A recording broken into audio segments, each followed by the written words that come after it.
This is 5AA News, always Adelaide. Mostly sunny this afternoon, mostly sunny tomorrow, 23. With the 4 o'clock news, I'm Mel Usher. A 48-year-old man remains in hospital with serious injuries after a shocking crash on Glen Osmond Road at Eastwood early this morning. Declan Dwyer from the MFS says there was debris all over the road when they arrived just after 6 a.m. The car had hit a stobie pole, hit trees and had overturned, and the driver was trapped in the cabin. And as it spun around, it has torn a wheel off, but fortunately the main structure of the cabin was pretty intact. The crash forced the closure of the busy road all morning. There are still delays, with motorists asked to avoid the area. The crash cut power to almost 1,800 homes and businesses. 75 properties remain offline. The state government's investing a further $6 million into artificial intelligence research and development at the Australian Institute for Machine Learning.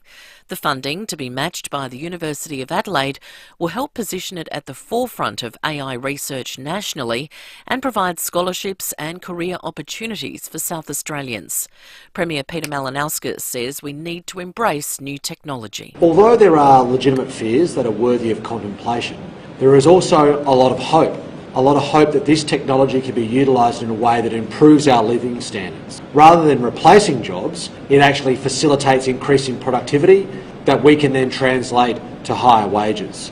Housing will be a centrepiece of next week's federal budget as the government unveils plans to expand the construction workforce.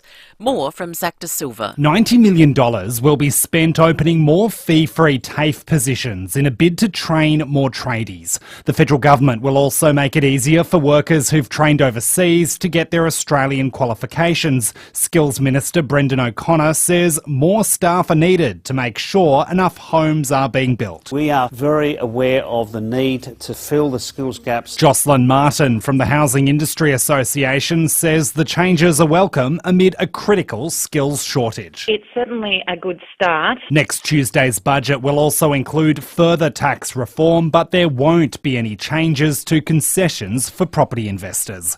The Prime Minister says the death of 2 Australians in Mexico is every parent's worst nightmare.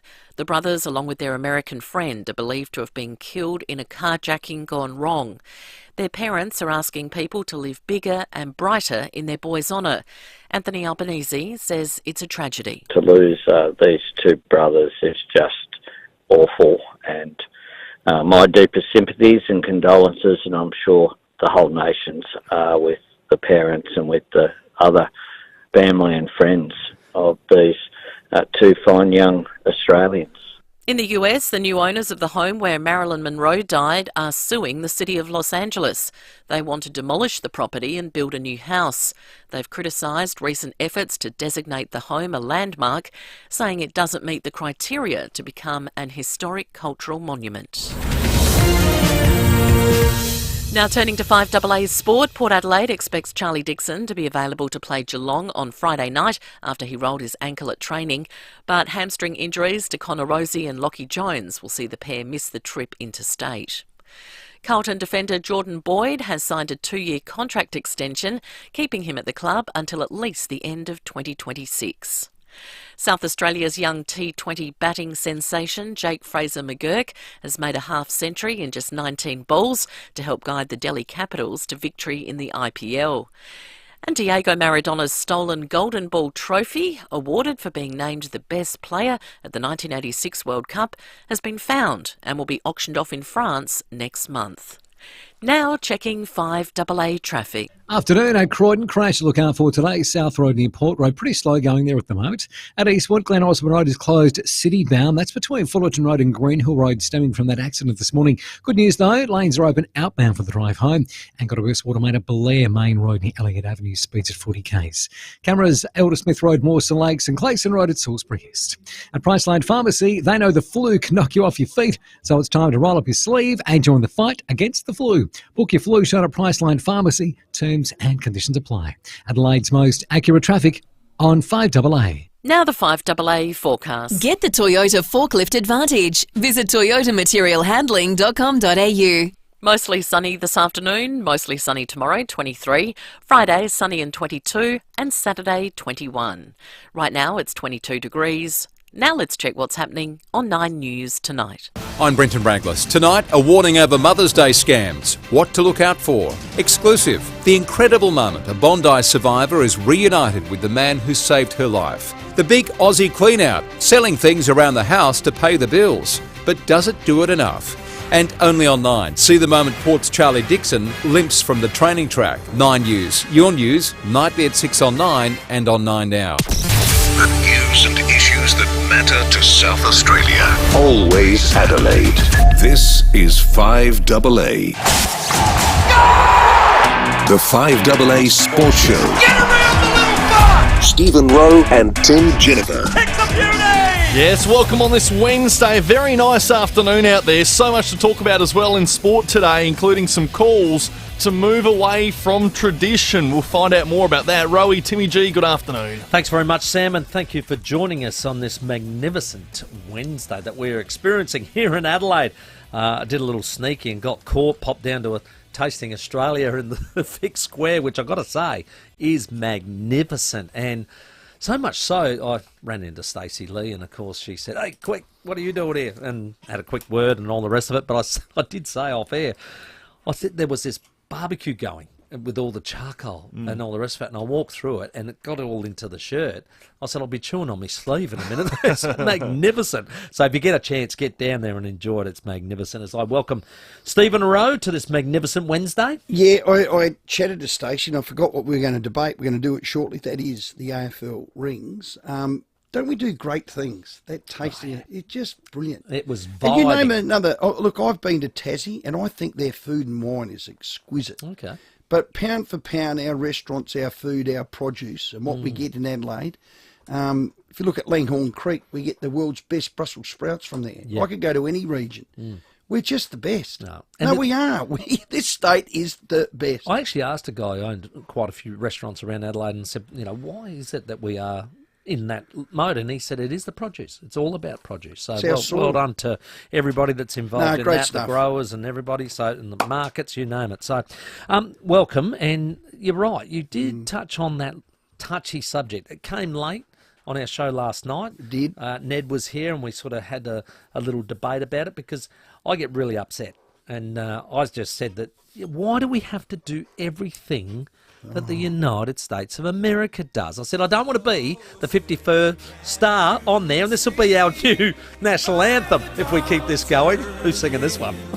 Is this Whitney? No, it's not Whitney. Who's singing? It's just the generic Star-Spangled Song. You must admit, when you they like it, built that out, it's a great anthem. Oh, nah. I've been over there. I think the French's is the best, but that... Yeah, I've been over there several times when they have their sporting events and they do the anthem. And they're patriots. Patriotic. But I'm with you. The last country for culture or tradition you'd be copying is America. I'm a flat no for this. Yes. So just a flat no. Let's recap. Okay, Tom Morris broke the story. Let's have a listen to him first of all. Premiership rings. 4 organisations that have been pitching to the AFL. One involves Ben Dixon, another involves Mark Murphy, another one involves Eddie Maguire, and that's Kennedy Jewelers, which is the official time clock of the AFL. There's another one as well which preferred to remain anonymous. And what's happened across the last 4 or 5 months is there's a real groundswell of support for a premiership ring, not just from these organisations and people around the league, but also from Collingwood Football Club. The AFL at this point is just circumspect on the idea. They haven't ruled it out, but they're certainly not jumping at it, but they're listening to it. And it's gone all the way up to the top. Andrew Dillon has been involved in these meetings. There's been other senior officials as well. So there's certainly been a lot of chatter about it at the AFL. So when you involve commercial realities, they're going, we can make $1 out of this as well. So I think it cost over 1.5 to make all these rings for players that perhaps, let alone staff, if you want to include those as well. But because, where does it stop as far as that goes? But I just think if it's truly driven on commercial, then I'd say even more so, no. Yeah. Here's my thing. I think it devalues the 22 who play grand final day. It becomes what I think... 23 now. Or the 23. Yeah. Okay, let's go 23. It becomes what I think a participation honour is. You don't get a bravery award if you don't go to battle. And this is a sporting vernacular for a battle. And only those that go to battle should get rewarded. I think if clubs want to do it and they want to cough up the money and it's 50 or 60, whatever thousand. And they medal. have. And they have. And we're going to speak to Jimmy Bartell. I'm pretty sure he's got them. You probably don't even know where they are. But let clubs do it. If it's going to cost $1 million, it's another elitist thing that they don't need to spend on their bottom line. Grassroots. They can put in the grassroots. There are too many volunteers in $1 billion industry that are volunteers in the AFL get nothing. Your club's got them, and they're the most brilliant people. My club's got them. Whether it's steward or manning the door or stirring the bloody cordial. But then, and you're going to spend that sort of money on a bloody ring? I know where I'd shove the ring. Now, there are precedents that clubs have done it. Have a listen to Tom Morris on that. Well, there's nothing to stop a club doing it. West Coast did it. I think that was player-driven in 2018. Melbourne got premiership rings. That was club-driven. I think that James Harm's uncle or family member owns a jewellery company, so that was 2021. Collingwood in 2010. Hawthorn in 08. That was Jeff Kennett-driven. But this is different because the push here is for it to be AFL-driven. Who would wear one? I mean, they look awful. Now, we do know that... Love, we're going out. Do not wear that ring. Honey, I'm going to my daughter's wedding. Do not wear that ring. We do know in the United States they're a bit more flamboyant. They do like to wear lot more bling and the like. Where our cultures have always been a little bit more subdued than that, and a bit more humble, I would think, in victory. So we're all going to end up big brash, big mouth, square jawed Yankees, aren't we? Well, I'm not sure about that, but one of the things it does bring about is if you missed out, would you even want one? Tony Shaw, Collingwood captain in 1990. Here's his thoughts. Look, I would ask 99% of players who play the game now and just ask them, do you want a medallion, a premiership medallion or premiership ring if you don't play in the side? And I would say most of them would say no.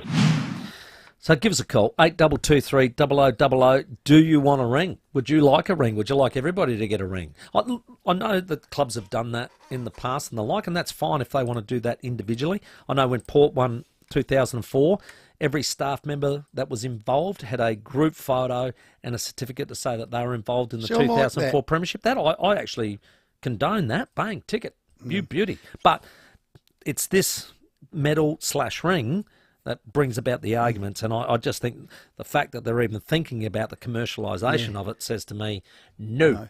So, Premiership AFL sponsored ring or no thanks? Have you say? Yeah, simple as that.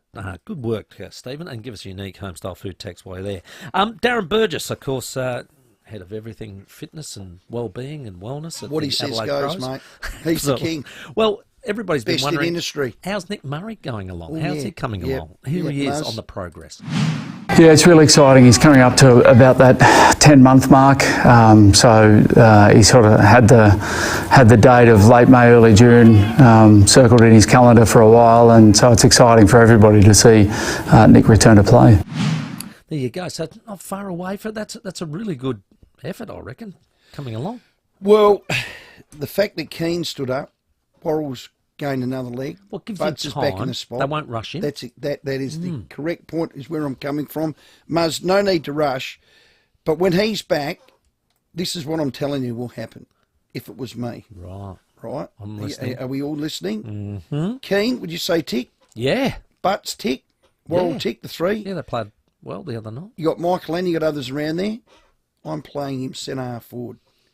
When we recruited Muzzer, he was a power forward who went back. Bit of a swing man. Well, this is exciting. He wants to play forward, and if you gave him a run and a jump for 10 weeks, I think he could become one of the best jumping, leaping power forwards in the AFL. There you are. So, coming back from I'm playing him forward. Is that the best place to be? I don't care about that. I'm playing him forward. Okay, that's the end of that. I honestly, and I'm getting that from my son because he's a really good mate with him. Yeah, right.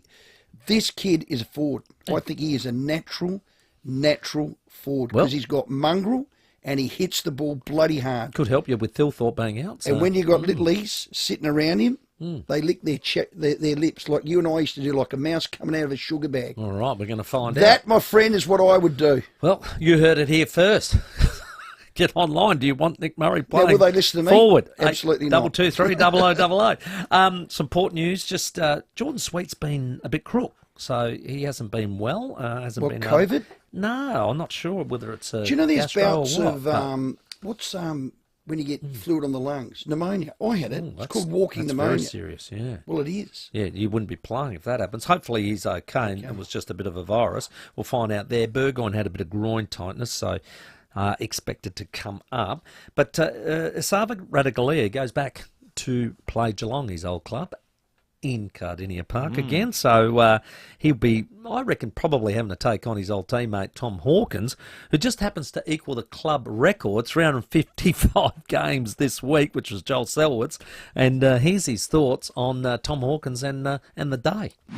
It's just another thing that is ticking off the list, really. Like the bloke's always achieving things every week, so it's a special game for him and his family. And I know the boys over there will be getting around him as well. And the club, it's going to be a really good milestone for him. So, but we don't shy away from the fact that we want to ruin his day as well. I like that last bit. I don't want to shy away from the fact we want to ruin his day. Hopefully, I reckon if you're going back playing against your old club and you know these guys, I reckon you'd be confident. I reckon you'd start confident. You know the ground, you know everything else. I think he can really come out of his shell and take on a bloke like Hawkins who's not in form, and perhaps put him in a jar and don't let him out. Hasn't scored a goal in the last 4 games. No. First time in his illustrious career. His best mate, and they cried when they won the grand final together, was Joel Selwood. Yep. Now they're equal games record holder. 355. Here's another call.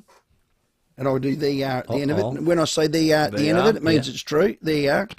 He will retire after this game and do a Mark Taylor, who retired on Sir Donald's... Yep, 334. 334. He'll retire equal. All right. There you are. Boom. Boom. Yeah, I'm saying he'll keep playing. And when he's finish the year off. And when he's fifth leg, has he got 4? Doesn't care. No. 3. Not quite as He's at the same as Jimmy. Well, they went No, he's got 4. 7, 9, 11 and 22. He's got 4.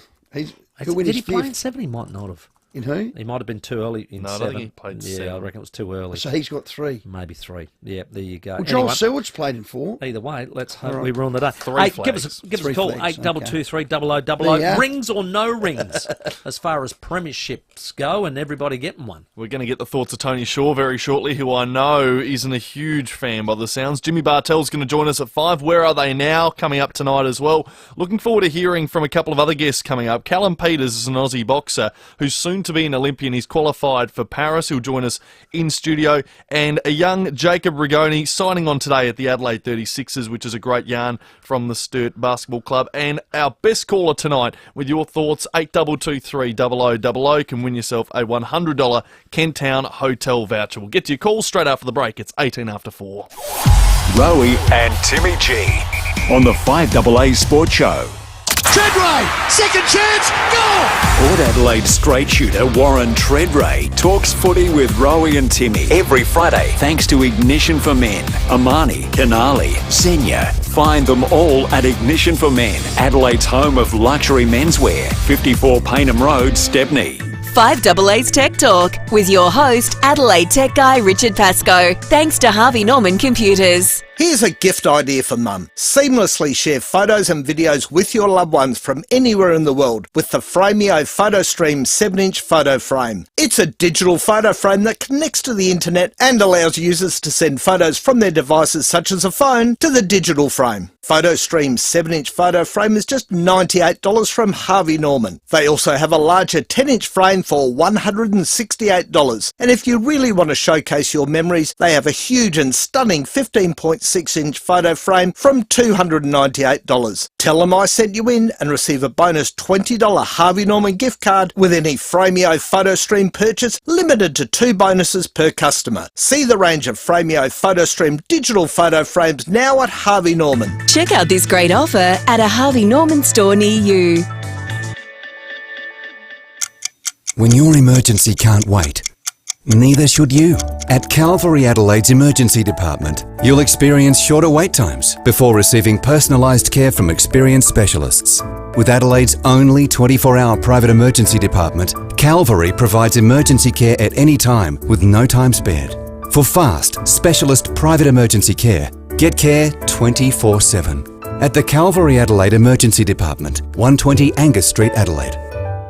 Steinborner Automotive has always been well worth the trip, and now there's Barossa Mazda, Murray Street, Nuriutpa. SA's newest Mazda dealership is now open. For 40 years, Steinborner has provided South Australians with outstanding customer service, exceptional value, and a large selection of new, used, and demo vehicles. The Steinborner story continues with the opening of their new state-of-the-art Mazda dealership in Barossa Valley. Barossa Mazda. It's well worth the trip. barossamazda.com.au. Hey lads, a guy in the community says he's keen on the roughie in race 7. Do we trust him? His username is Big Stats Guy. Say no more. Connect and follow tips with a community of like-minded punters, only in Ladbrokes communities. Ladbroke it. What's gambling really costing you? Pathology is an essential part of our healthcare system, and 70% of all our medical decisions rely on pathology tests. They help GPs and other healthcare professionals diagnose illnesses, diseases and infections, and we all benefit from pathology being bulk billed. But government funding hasn't increased in 24 years, so to keep pathology affordable and accessible for all Australians, visit keeppathologybulkbilled.com.au. Authorised by LWET, Australian Pathology Canberra. At MYOB, we're the OG at making tax time easy. From automating admin to pinging payment reminders for you, MYOB has everything in one place to make sure you're always ready. Because nothing beats the OG at tax time. With more stores close to home and everyday low prices, great food lives at Foodland, the mighty South Aussies. Rowey and Timmy G on the 5AA Sports Show. It's 21 minutes after 4. We're talking premiership rings in the AFL. Very American. Do you like it or not? 8223 0000. Your best opinion, best caller of the night. $100 Kent Town Hotel voucher to give away. We'll get straight to your calls after we check your roads for Rossdale Homes, the custom home, 2-story and split-level specialists. G'day there, got a crash to look out for at Croydon South Road near Port Road. Pretty slow going there. Also slow at Eastwood. Glen Osmond Road is closed city bound between Fullerton Road and Greenhill Road. That's due from that big accident this morning. Good news, no lanes are open outbound for the drive home. And a burst water main to look out for at Blair Main Road near Elliott Avenue, split at 40 k's. Cameras today, Gate Street, Firle and Glenburn Road at Burnside. Look for the RAA sign at over 400 independent RAA-approved repairers across SA. You know you can trust them because RAA do. Adelaide's most accurate traffic on 5AA. All right, we're asking your thoughts on the premiership ring. Should everybody get one? The unique home-style food tech's up and running and going crazy. Dirk says, hey, we already have a cup, a flag and a medal. What do we need a ring for as well? God blimey. Anyway, let's go to North Haven. Warren, g'day, mate. Oh, good afternoon. I was going to say good morning, but boy, good afternoon, guys. How are you? It goes quick, mate. It goes quick. Oh, it goes quick day, that one. You like him, yeah. Probably, Timmy, you'd be the one to ask this because you'd be probably more adverse with it, receiving so many. What was your highlight on that day? Getting the medal around your neck or holding that cup up and celebrating? Yeah, I think you're right. You've hit the nail there. It's about celebrating with your teammates and lifting that cup together. Mm. Running the flag, running that pennant around, running your club flag around. Yeah. So to me, it is irrelevant. And I think you said it earlier, it's a commercial thing, for sure. Someone to get money. Well, I've got a trophy home of back, I played back in 1862 when the dinosaurs got around, back with Rowey. I've got a trophy home of someone taking a mark over someone's head on a stick. Right. The old trophy night you used to get. Everybody has. Yeah. That's valuable to me. I think it says on the bottom something about most improved player. There you go. To me, it's like a trophy. It's not a relevant thing. So to me, keep it as it is. Keep the thing. Put it around your neck. But to me, it's irrelevant. I think it's just a commercial grab. Yeah, well done, Warren. Timmy 170 has every right to do it. You're right with that. Only won the one. The highlight for me was after the speech. You get to jump on that dice and you hold that cup up. That euphoric moment when the siren goes number one, number two, when you hold it up as a team. Oh, that's a beauty. When you're all there with your coach, you think, you've done it. Great moment. That is the moment. Trying to picture Timmy with 7 fingers worth of rings at the minute. I would have flogged them off by now. No worries at all. Let's go to Ange. G'day, mate. Hello, Ange. G'day, boys. How are you? Good. Just a couple of things. First one, we're not the NBA, we're not the NHL, we're the AFL. Keep it the way it's going. We don't need to commercialise it anymore. And another thing is, guys, this week against Geelong, last time we played them, we had no Finlayson, no Dixon, we had no Zerk Thatcher, we had no Radikalia, and the young ruckman, what's his name? Vicentino, who played his third game, and we only lost by 12 points. So I reckon we're in a big shot this weekend, boys. All right, I'm with you. I'm building confidence by the day, Ange. Thank you for that. Another unique home-style food text, and I think Maxine might have been influenced by your good self there, Rowey. So more money to the upper echelons while grassroots football's still struggling. What a great idea, AFL. You numbnutsers. Is that my mum? Might have been. I like this one. Row, when you can lick your forehead, Murray can go forward. It's from Caro. I am telling you, this is what I would do. Now that Keane has stood up, I am playing that kid forward.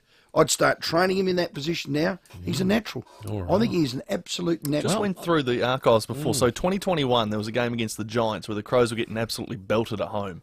And the last quarter, Matthew Nicks threw Nick Murray forward. And he kicked 1-1 for the term. Had a lot of lead-out, strong marks.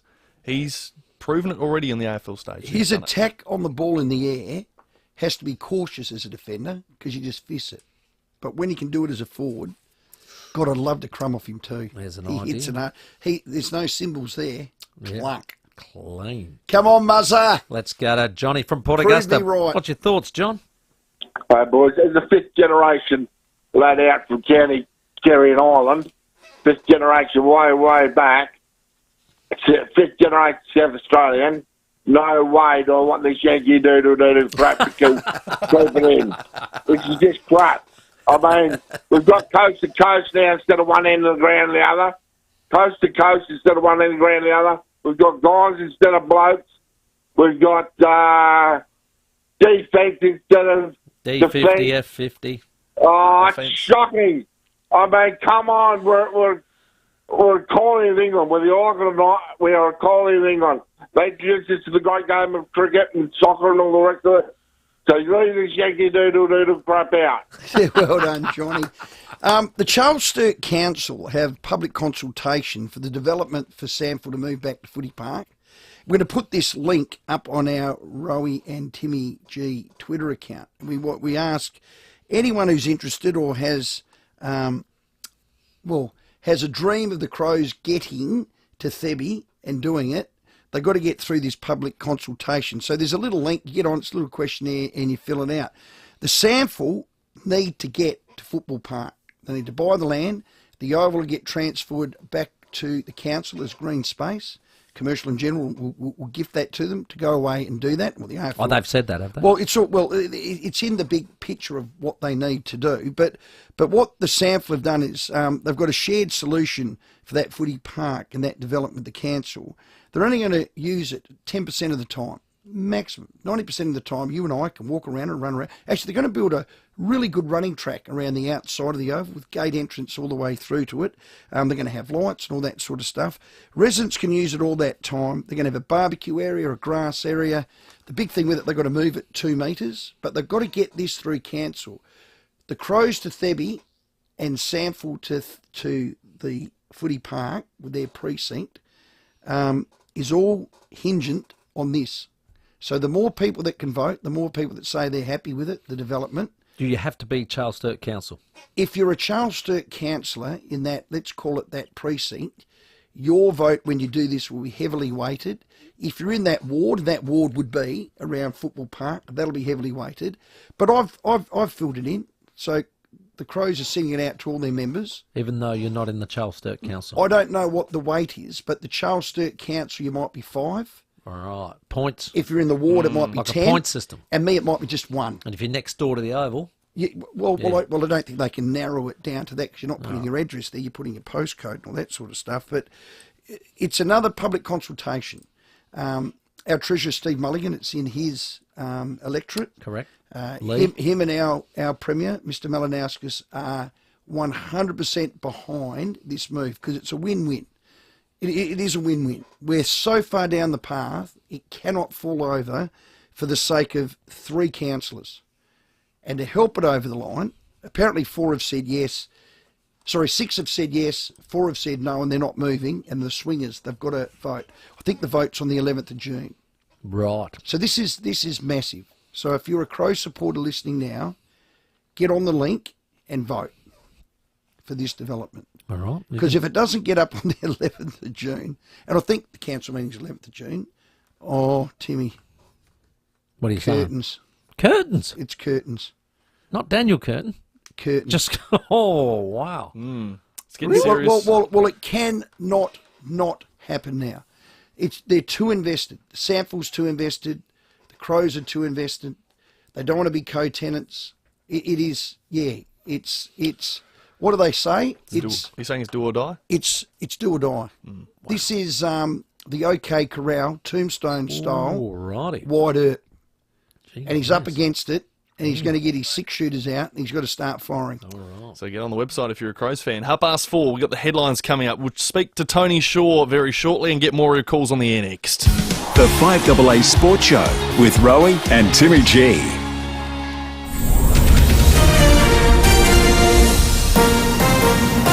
This is 5AA News, always Adelaide. Good afternoon, Mel Usher with the latest news headlines.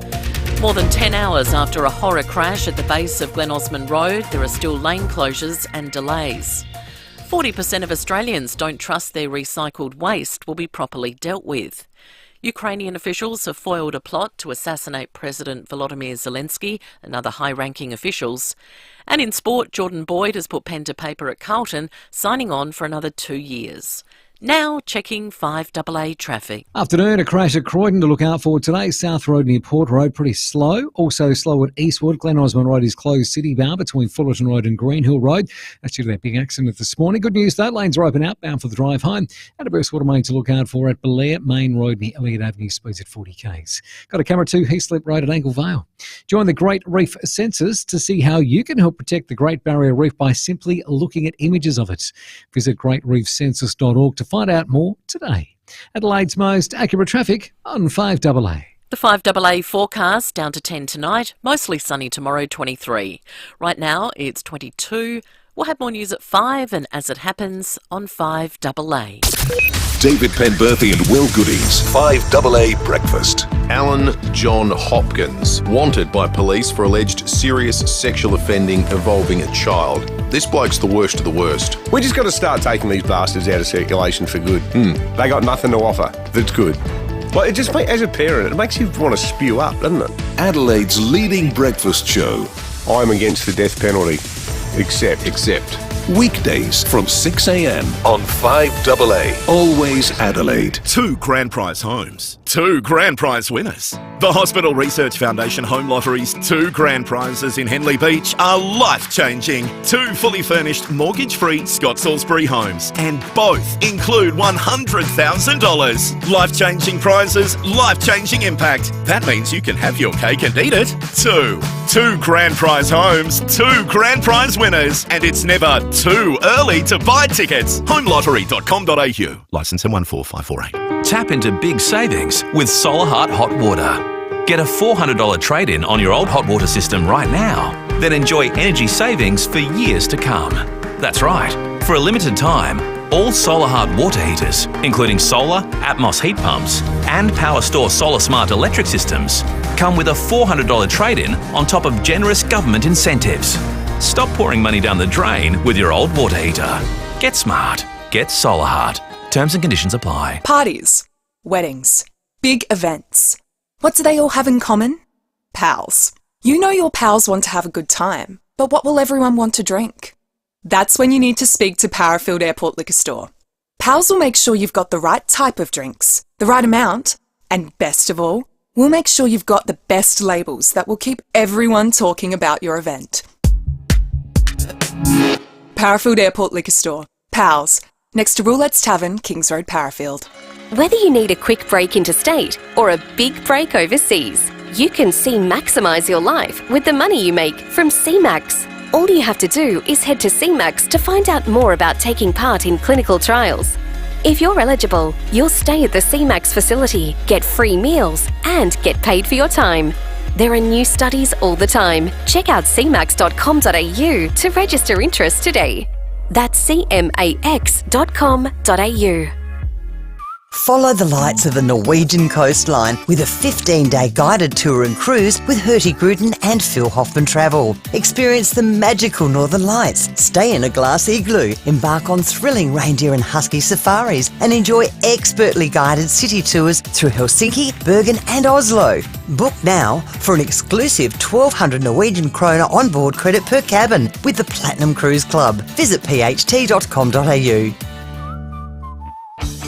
With more stores close to home and everyday low prices, great food lives at Foodland, the mighty South Aussies. Rowey and Timmy G on the 5AA Sports Show. 25 minutes to 5. Jimmy Bartell's going to join us after 5 o'clock. We're going to ask him all about the premiership rings in AFL, the idea that's come up in the last 24 hours. Yes or no in your thoughts? 8223 0000. Got that $100 Kent Town Hotel voucher. And our next guest is thanks to Parafield Airport Liquor, home of the hardest to find wines, beers and spirits. Life's better with your pals. Well, Collingwood CEO Craig Kelly, Eddie Maguire and others, they've floated an AFL premiership ring for everyone who played. Joining us, 1990 Collingwood premiership captain, legend Tony Shaw. Shaw, you legend, welcome. Right. Now, Timmy, how are you? Yeah, good my man. Your thoughts? Nah. Well All right, have a good day, mate. See you, buddy. Okay, see ya. Thanks a lot. I'm with you, mate. Hey, I know they've done it before and the like, but for mine, and I made a bit of a statement last night. I don't want to be the 51st star on the American flag. I just think we've got enough Americanisms in our game. Is that fair? Yeah, well, I got on social media, so I couldn't help myself, you know. I call it American wankerism, but anyway, that didn't go down too well. You know, look, we understand. All right, let's get serious for a minute. We understand. I played in 2 losing grand finals my first 3 years of footy. And then they started to think about giving medals to the runner-ups in grand finals, and that went down really bad. You know, so but to me, you know what you do. If I look back to 1990, the only year that I had success at AFL, VFL level, we had Ronnie McKeon got taken out of the side the day of the grand final. Wow. So Craig Starship could play. Alan Richardson broke his collarbone in the second semi-final, trained through to try and get through into the grand final until Lee Matthews came up and gave him a bear hug after a fitness test and broke his collarbone popped out again. Wow. You know the history of football and any sport, there's been these bad luck stories. Now, so to me, it's just amazing. And look, I'm with you. How would you be 20 years down the track? What do you do? Okay, I think they're talking about bringing the rings in, like NBA, like NFL, all that sort of stuff. I think the Rugby League might even do it now. Okay, you could do that behind the scenes, but how is it all our medals and, you know, when the kids get up on the dais and present the medals on grand final day, how good is it for those kids? So they can still do that. I don't mind if they give a ring, but I'm telling you now, boys, if I'm not in that 20 or 22 or whatever it is in that day with the coach, I don't want a medal. Yeah. It just becomes... I don't want a ring. I don't want a ring. I don't want a medal because it's brutal, but that's what the game is about. And that's what elevates it. That is actually what elevates it. It then becomes, it's a sign of the times. Sure, it's just the participation. Yeah, you played one game, you've got it. Away you go. Happy days. Oh, well, well, that's the problem. Like, you play one game in a year and you get a grand final or a premiership ring or, like you said, when you retire, you go down the track and say, oh, gee, I played one game in 1990 and we won the premiership. And I didn't play on the day, but geez, I got my ring. Oh, come on, give me a break, will you? And again, it just sucks into that AFL. We call it the VFL still over here, Shorey, but it still sucks into that elitist mentality. You get a $40,000 ring, give me a spell. Well, look, I don't think that would happen here. I think it happens over there with NBA because, those blokes, some of them on $100 million a year. So, right. the basketball's a lot different. The NFL, they're on big money again, and I think that the rings that they get are worth $50 grand each. Now, I don't know whether the competition pays for that. Okay. I don't know whether the clubs pay for it, but whoever pays for it, it's ridiculous. Yeah. It is just over the top, and we can't afford it here. Like, if it cost, I don't know, if the AFL said it's going to cost $500 grand to have these rings done for everybody, the premiership side. Well, I tell you what, they need a kick in the backside because $500,000 for junior development goes a bloody long way. Yeah. I can just see you, Shorey, with your 1990 retrospective one that they're going to roll out now, just wearing it in that 3AW commentary box and, you know, it's the size of an apple sitting on your bloody middle finger. I can see you rocking that, Shorey, just honestly. Well, if I did, I'd have that on my finger. I'd have a gold chain. I'd have sunglasses on, and I might even do some rap music just to make sure that I can get it going, mate. But look, come on, boys. The game's great, and look, there's a lot of other things going around at the moment about rule change. Look, let the game go. We've got some shocking games, but we've got some rippers. The shocking games come from sides you can't win anymore, so they go defensive, and then you get it. But I think the state of the game's pretty good at the moment. Sure, I love your time. Thanks for that. Thanks, love buddy. you on 3AW. Speak soon. Good on you, boys, and please, let's not give any rings out to anybody. Yeah, he's cut from our cloth. We knew that. Absolutely. Well played, I say. It reminds me of this 2005 Ashes series. It was one of the great Ashes series of all time. You know, we lost. Was that here or in England? England? It was in England. Yeah. It's when Glenn McGrath rolled his ankle before. Oh, I the remember first this one, test. trotting the ball. You know, Warney was outstanding for the whole series. We lost 2-1. And we lost 2-1 in it. And Peterson and Flintoff with the reverse swing and the like. So it was a great series. Anyway, they carried on that much about it. And you may not remember, every player was given an MBE. They did from too, the from Queen. the Queen. An MBE. Now, Paul Collingwood handed them out like lollies. Played one game, got an MBE. Do you reckon when they came back out here to play in Australia in 06-07 that Shane Warne didn't absolutely give it to him? Every single time and chance he had, he give it to him about that MBE, and then, of course, proceeded to embarrass the English cricket team, and we smacked them. See, and that is a really good analogy because it cheapens it. Correct.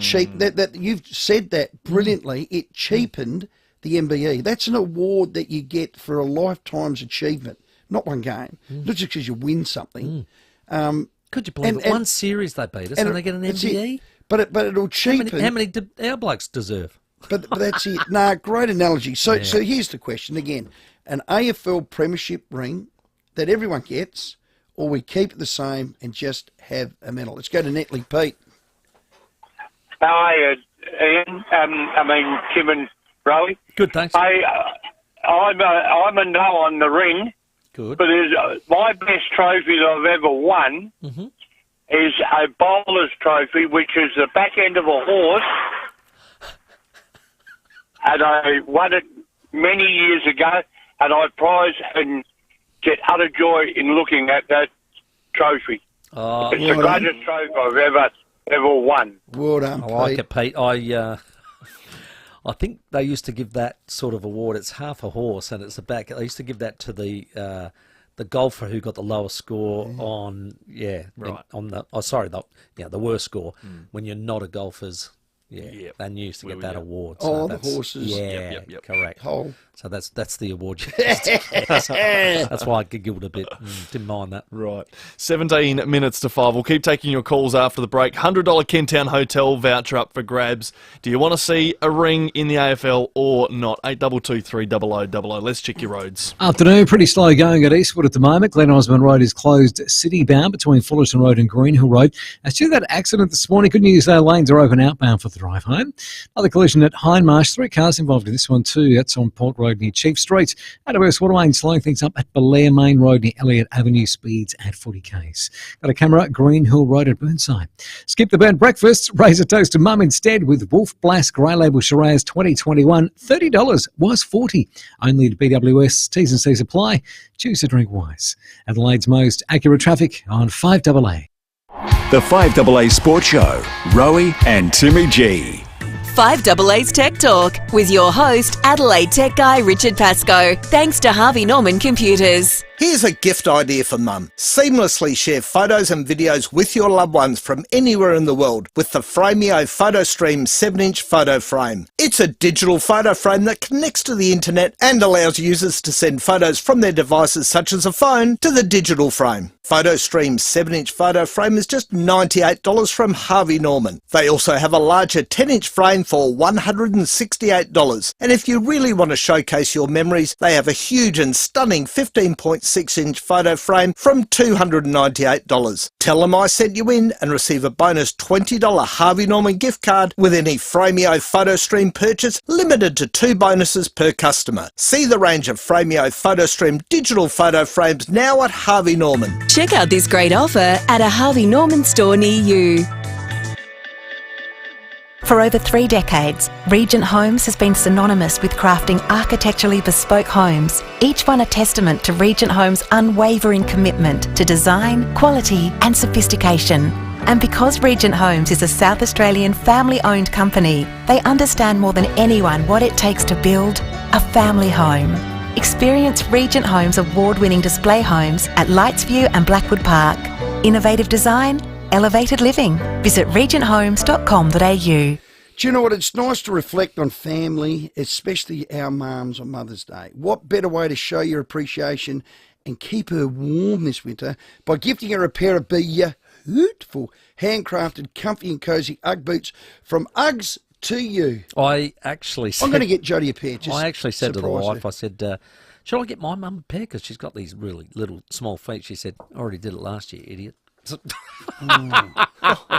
How's that for a blast? Yeah, but she might have worn them out. Yeah.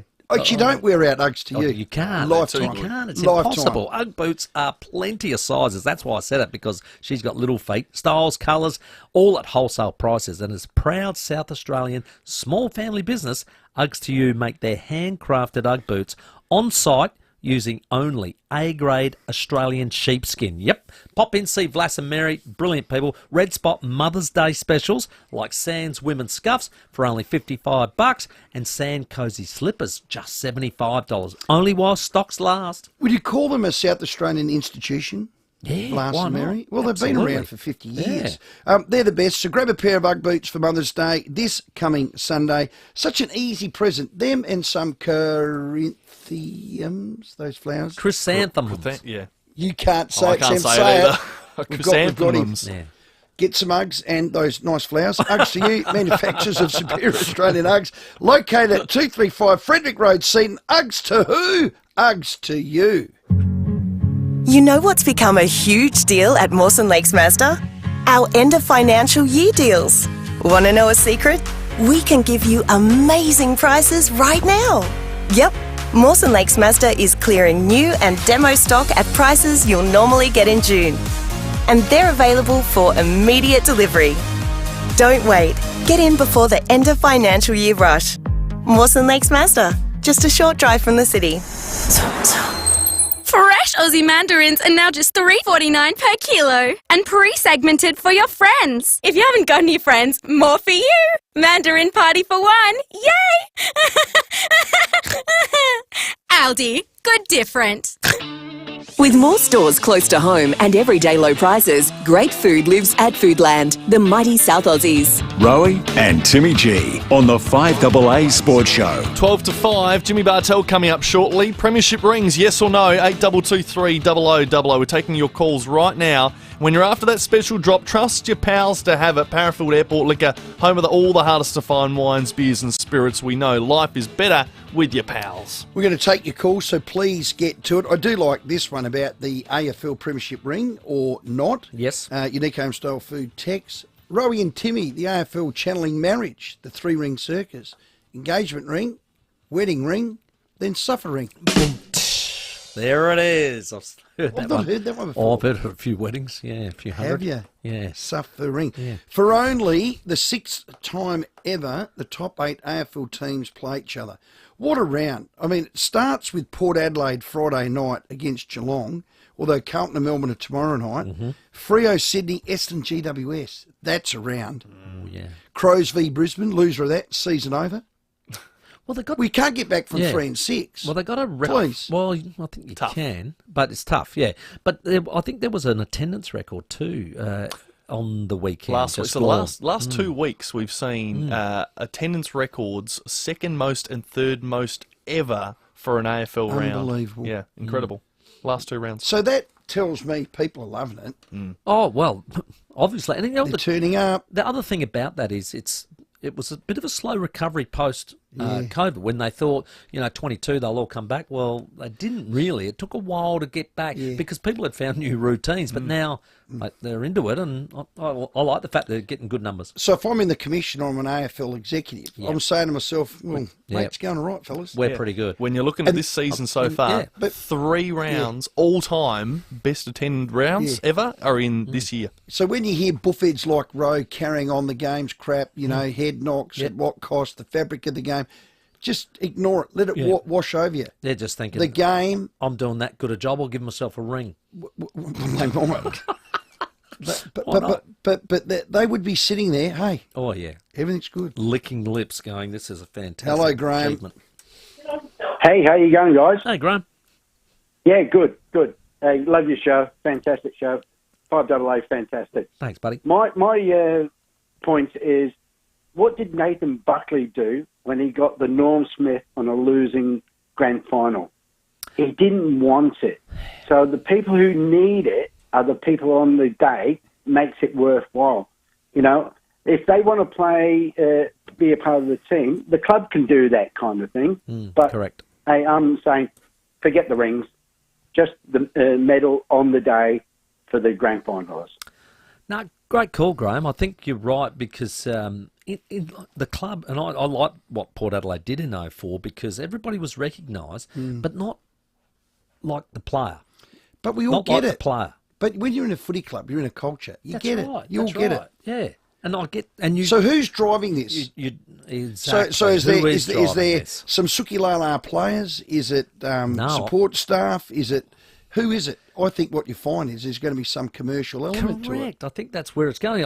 I've got a unique home style food text here saying that $50 million on premiership rings. It's not that much. No, it'll be about 1.5. Be about 1.5. Yeah. But either way, helping grassroots football would be far better spent on that. I agree totally. So this one I love as an option, Rowey. I think you will too from Des. Boys, players and the coach get a medal. All staff and helpers get a bottle of black guts. Yeah. That'll do it. To drink with the premiership printed on the label. Well, love it, Des. Christian will do that. That's the sort of guy he is. Now, the other big topic also, Swans coach John Longmire brought this up, around the send-off rule. Now, we'll ask Jimmy Bartell this. So say I knock you out to even it up, and it was filthy, I go off. Fees off, you're off. We haven't seen too many filthy acts these days, do we? No. We see collisions, and this I'm is not where sure that anybody's done it that's deliberately. right. So this is where the shade of grey comes in. Correct. So I think I would probably say, yeah, okay, if I'm Barry Hall and I king hit Staker. Now that's a shade without grey. Off. There's no grey there. No grey. No. But the one on the weekend where the GWS player came in on an angle and just collided with McCartan. Yes, it was Tom McCartan. Tom McCartan, and he goes down. Yeah. His head. They're trying to send that off. That was the suggestion. Let's have a listen to John Longmire because he actually agreed with it. We wouldn't be to punish the player, just to even it up. These type of incidents do happen in football, but is there a way that can be evened up on match day? Maybe that's a consideration. I've been closed on it, but I think the more and more we see these incidences in games, something may get introduced in the years to come. Is probably my gut feel. I don't know where it stands. Send-off rule for a period of time, maybe. More closed mind of no. I think these things are such quick moments in games, and has there really been one that's been truly from malice in the last 5 years? I would question to see whether there's one. That was the best point. Yeah, the other two voices were Tom Hawkins and then Sam Doherty, and Sam Doherty's point is the best point. When have we seen something, of real malice in the last 5 years? You would say no. I think there's accidental collisions. There's collisions where blokes make a last-minute bad decision or whatever, or split. Nobody's doing it on purpose, a la the Barry Hall incident. Yeah, I call them Lee Matthews ones. So the send-off rule, let's do a quick straw poll, 822-300-00. We got that $100 Kent Town voucher. Lines available. Do we want a send-off rule? Do we think we need it? Does the game need it? A lot of games have it. I don't think so. Hello, Scotty. Scotty. G'day, Scott. Yeah, g'day, fellas. How are we? Good, buddy. Yeah, standoff rule, no. And as far as the ring goes, right, I was just thinking about it. So, yeah, I've played country grand finals and all that. I've got a few premiership things. But you think about it, for something that's so life-changing, especially AFL, I don't think it's that bad an idea for the ring, considering most people win a premiership medallion and you wear it around for a couple of days and then it gets put in the bottom of your drawer and it stays there for the rest of your life pretty well. So it's not a bad idea because it's something that you could wear every day and be proud of. Scotty, you reckon Australians are going to wear a gaudy ring? Yeah, I'm not so sure, but it's just like it's something that you could wear. Like, you know, I know the only person who's probably been a Brownlow medalist who's ever wore it out in public is the old Kevin Murray, who wore it everywhere he went. Well, that's an individual thing, but I always bring things back to my backyard. 97 was my flag. Now, I say, Macca, we're going fishing. And he rocks up. I hand him a whiting rod and he's got his ring on. That's never going to happen. No, that's not going to happen. Or we go out. Timmy's invited us to the Alberton Hotel. We're all meeting. Yep. All the Port boys put their rings on and we put our rings on. When Port Nord did that 84 reunion, did they all wear their medals? No. See, it's just not Australian. No. It's un-Australian. And I reckon if there was any wanker that did wear it, they would have got beer tipped on them. In fact, I'm actually thinking, because a lot of the players there were 77, 81 era that won, 4 out of 5. Yeah. I don't think those players even got a medal. Okay. I think it was prior to medals being presented. Wow. Well, there you go. I don't think in South Australian football, Sandford, that medals weren't, I don't think, brought in until maybe mid-80s. Okay. The only thing you care about is the memories and the photo of you on the dice, and everything else can just get nicked. Hello, Trace. G'day, how you going? Good, Are you Trace. recovering now, Timmy? Oh, no, he hasn't. Yeah, No, don't new, say Trace. you have. No, he Brand hasn't. new. No, that little chinny chin still just a little bit. Oh, you poor baby. With the send-off rule, I played rugby for 15 years. Yeah. And we had the sin bin for 10 or so minutes. Yep. And you're without that player. You can't send anyone else on. Yep. That is an idea because you're not just punishing yourself, you're punishing your team. Yeah, true. I was going to say, Trace, what era was that? I played, in the my very first international game was 1994. Okay, yeah. Do you reckon the game, even in rugby, has cleaned up a fair bit from that era? Oh, it has, because the referee is like God. Yep. You never, ever disrespect the referee, because the ref has every right to put you in the sin bin. Yep. Yeah. And I think this is probably a better way, because it's actually teaching the young kids coming through, we can't do that because then my teammates are going to suffer because of my actions. No, good call, Trace. Always very enlightening. No, with she's her a ripper. opinions. Can I read this one out? Because I had a similar text from a cobber of mine that fishes out at Wallaroo. Remember Scott Borlace? Nord champion. Yeah. Ended up, he was a runner for Brisbane, wasn't he? He's still up at Brisbane. Really? He's way into the leadership and development Good little model. player. Oh, no, terrific and terrific lad, and very, very, very highly thought of up there. I got the text that Scott Borlace is getting wooed by the Crows. Okay. Because he's an Adelaide boy. Yep. He's been up for a while. He's keen to come back. He also is tight with Hugh McCluggage. Right. Hugh, now this might be the longbow part, is a free agent. And Crows are in him 100 miles an hour because they got the hairy chest out. Do you know that or not? Well, this is the text I've you're got. just making it up. No, I'm not. This is the text I got today. So Hugh's name was mentioned. Correct.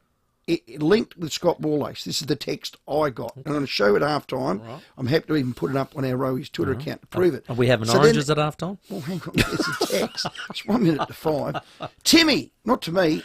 Oh, Timmy. Timmy, You read it. The one at the top. All right. Oh, sorry, you've caught me unaware. I'm not at the I'll top. give you a tip, Adelaide. Are into, read the rest. Oh, Hugh McCluggage, big time. And somebody else from Brisbane, but somebody will have to be traded if they want Hayward. Petty, and don't forget father-son Tyler Welsh. Bill, there you go. That's well, you did right, Bill, because if you are going after names like that, you're going to have to give something I up. was always told you've got to get two sources. So a random fisherman from Wallaroo and a random text, Bill. He's coming! Will Hayward today apparently reportedly has been offered 6 years from Carlton as well, so sounds like there's a bit of interest in a few of these players around the place. It is time for the 5 o'clock news. Jimmy Bartell to join us next. Rowey and Timmy G on the FIVEAA Sports Show. When you turn off the freeway to Bridgewater, you'll discover the home of Nissan in the Hills, Adelaide Hills Nissan. Take the road less travelled to Adelaide Hills Nissan, Mount Barker Road, Bridgewater, LVD 325189. The latest local, national and international news for South Australia. This is 5AA News, always Adelaide. Down to 10 tonight, mostly sunny tomorrow, 23. With the 5 o'clock news, I'm Mel Usher. Almost 12 hours after a horror crash at Glen Osmond Road eastward, there are still lane closures and delays. Motorists are asked to take an alternate route. A ute crashed into trees and a Stobie pole before flipping onto its roof around 6 this morning. Channel 7's Peter Caldecott says the 48-year-old driver remains in hospital. We're not sure exactly how it happened. There is some belief that he may have suffered a medical episode for such a dramatic crash to happen. But as a result of hitting the Stobie pole, there was a blackout in suburbs nearby. Power has now been fully restored. For the second day in a row, there are problems for commuters on public transport. Server issues at Adelaide Metro mean real-time updates are unavailable and some payments can't be processed. Tap and Pay is still working. Technicians are working to resolve the issue. A plan to grow the nation's construction workforce is being welcomed by the building industry. The federal government will spend $90 million on more fee-free TAFE places and pre-apprenticeships. Skilled migrants will also have their Australian qualifications fast-tracked if they've already been trained overseas.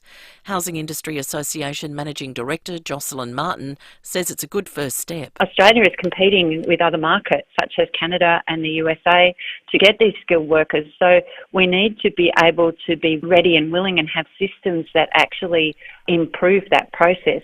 The federal opposition is reiterating claims the government has weakened Australia's border security amid debate over proposed deportation laws.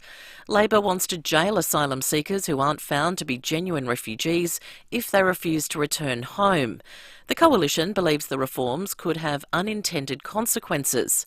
Liberal leader Peter Dutton says the Prime Minister's approach to border security is flawed. He's removed the temporary protection leg, which is a pull factor.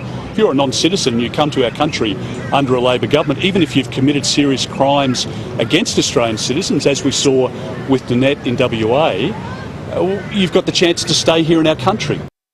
The waste sector is pleading with people to dispose of batteries properly, saying they're causing an average of 4 fires a day.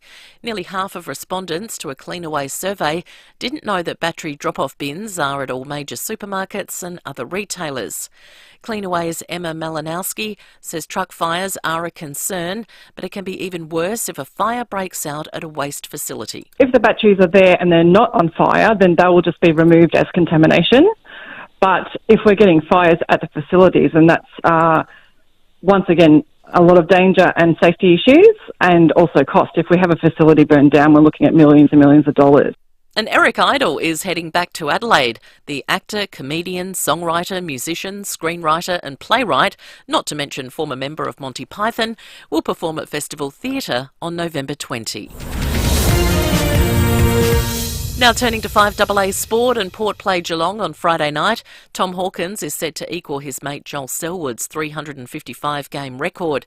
Power recruit Isava Radagalia has been talking up his former teammate's milestone. It's just another thing that is ticking off the list, really. Like the bloke's always achieving things every week, so you know it's a special game for him and his family, and it's going to be a really good milestone for him. But you know, we don't shy away from the fact that we want to ruin his day as well. Carlton defender Jordan Boyd has signed a 2-year contract extension. That'll keep him at the club until at least the end of 2026. Well, Melbourne coach Simon Goodwin is backing the idea of premiership rings being given to players, particularly those who don't play in premiership teams. Goodwin says they had players during the 2021 season who weren't recognised with premiership medals on grand final day. Whether it be Nathan Jones, Neville Jetta, Jake Melksham, Adam Tomlinson, Jaden Hunt, guys that played 20 games, 10 games, 12 games, 8 games throughout that season. They had enormous impact on our footy club for that season that weren't recognised. So I think it's a fantastic initiative. That's sport. Now checking 5AA traffic. Afternoon at Eastwood. Glen Osmond Road is closed at the moment. That's city bound between Fullerton Road and Greenhill Road. That's due to that accident from this morning. Good news though, lanes are open outbound for the drive home.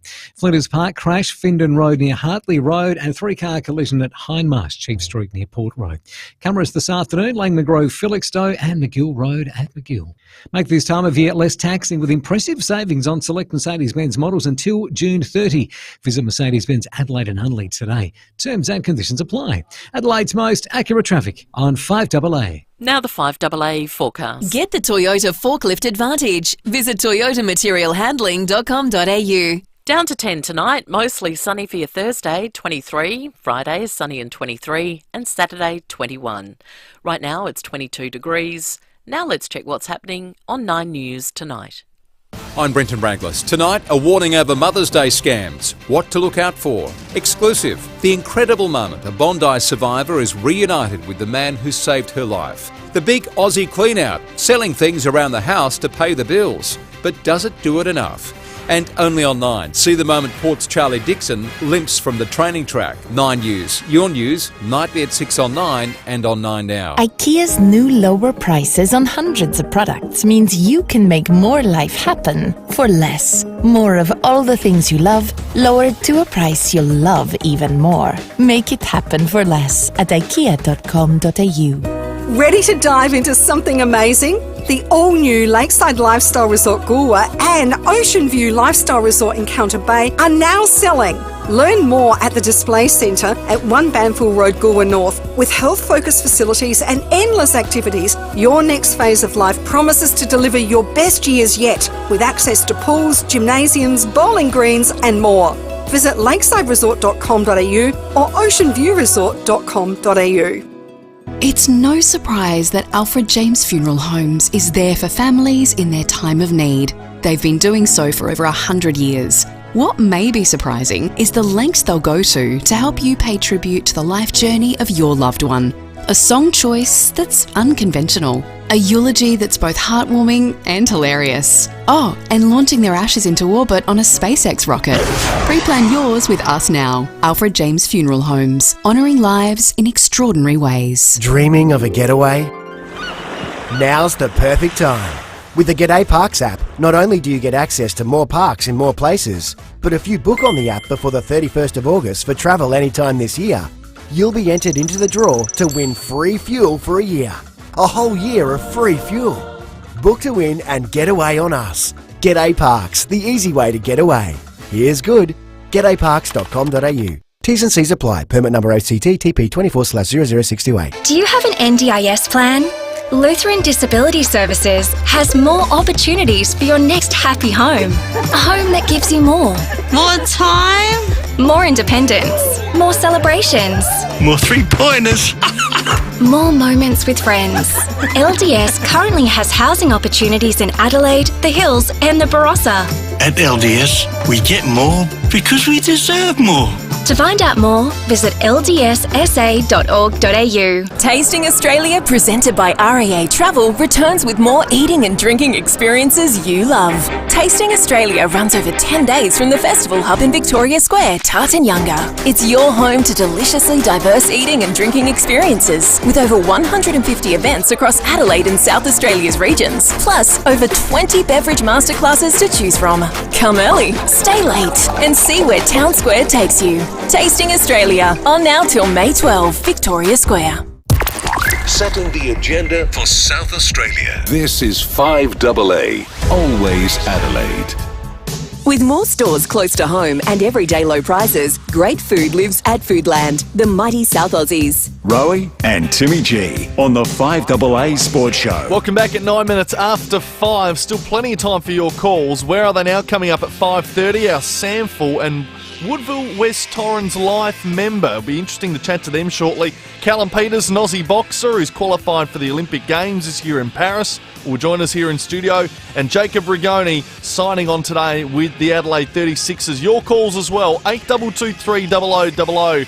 Premiership rings, yes or no? We'll get to them in a moment. But right now, thanks to Statesman Windows, Adelaide's most trusted boutique window company, SA family owned and operated since 1980, it's Jimmy Bartell. Bartell checks sides it brilliantly. He can do it all, James Bartell. Here's my Bravo man. Jimmy Bartell on the 5AA Sports Show. Jimmy, welcome. Thanks, guys. Let's start here. I'm still in the afterglow with Showdown 55. Crows are back and Port are shot. Avon. Yes, it's a one-team town. Port who, all that sort of stuff. Yes. No, it's amazing when you play Saligo and Rankin and these sort of guys flushing through the midfield. You get a little bit of momentum. Laird looks rock solid at the half-back flank, which he made his name, and it was an All-Australian half-back flanker who's very, very good there.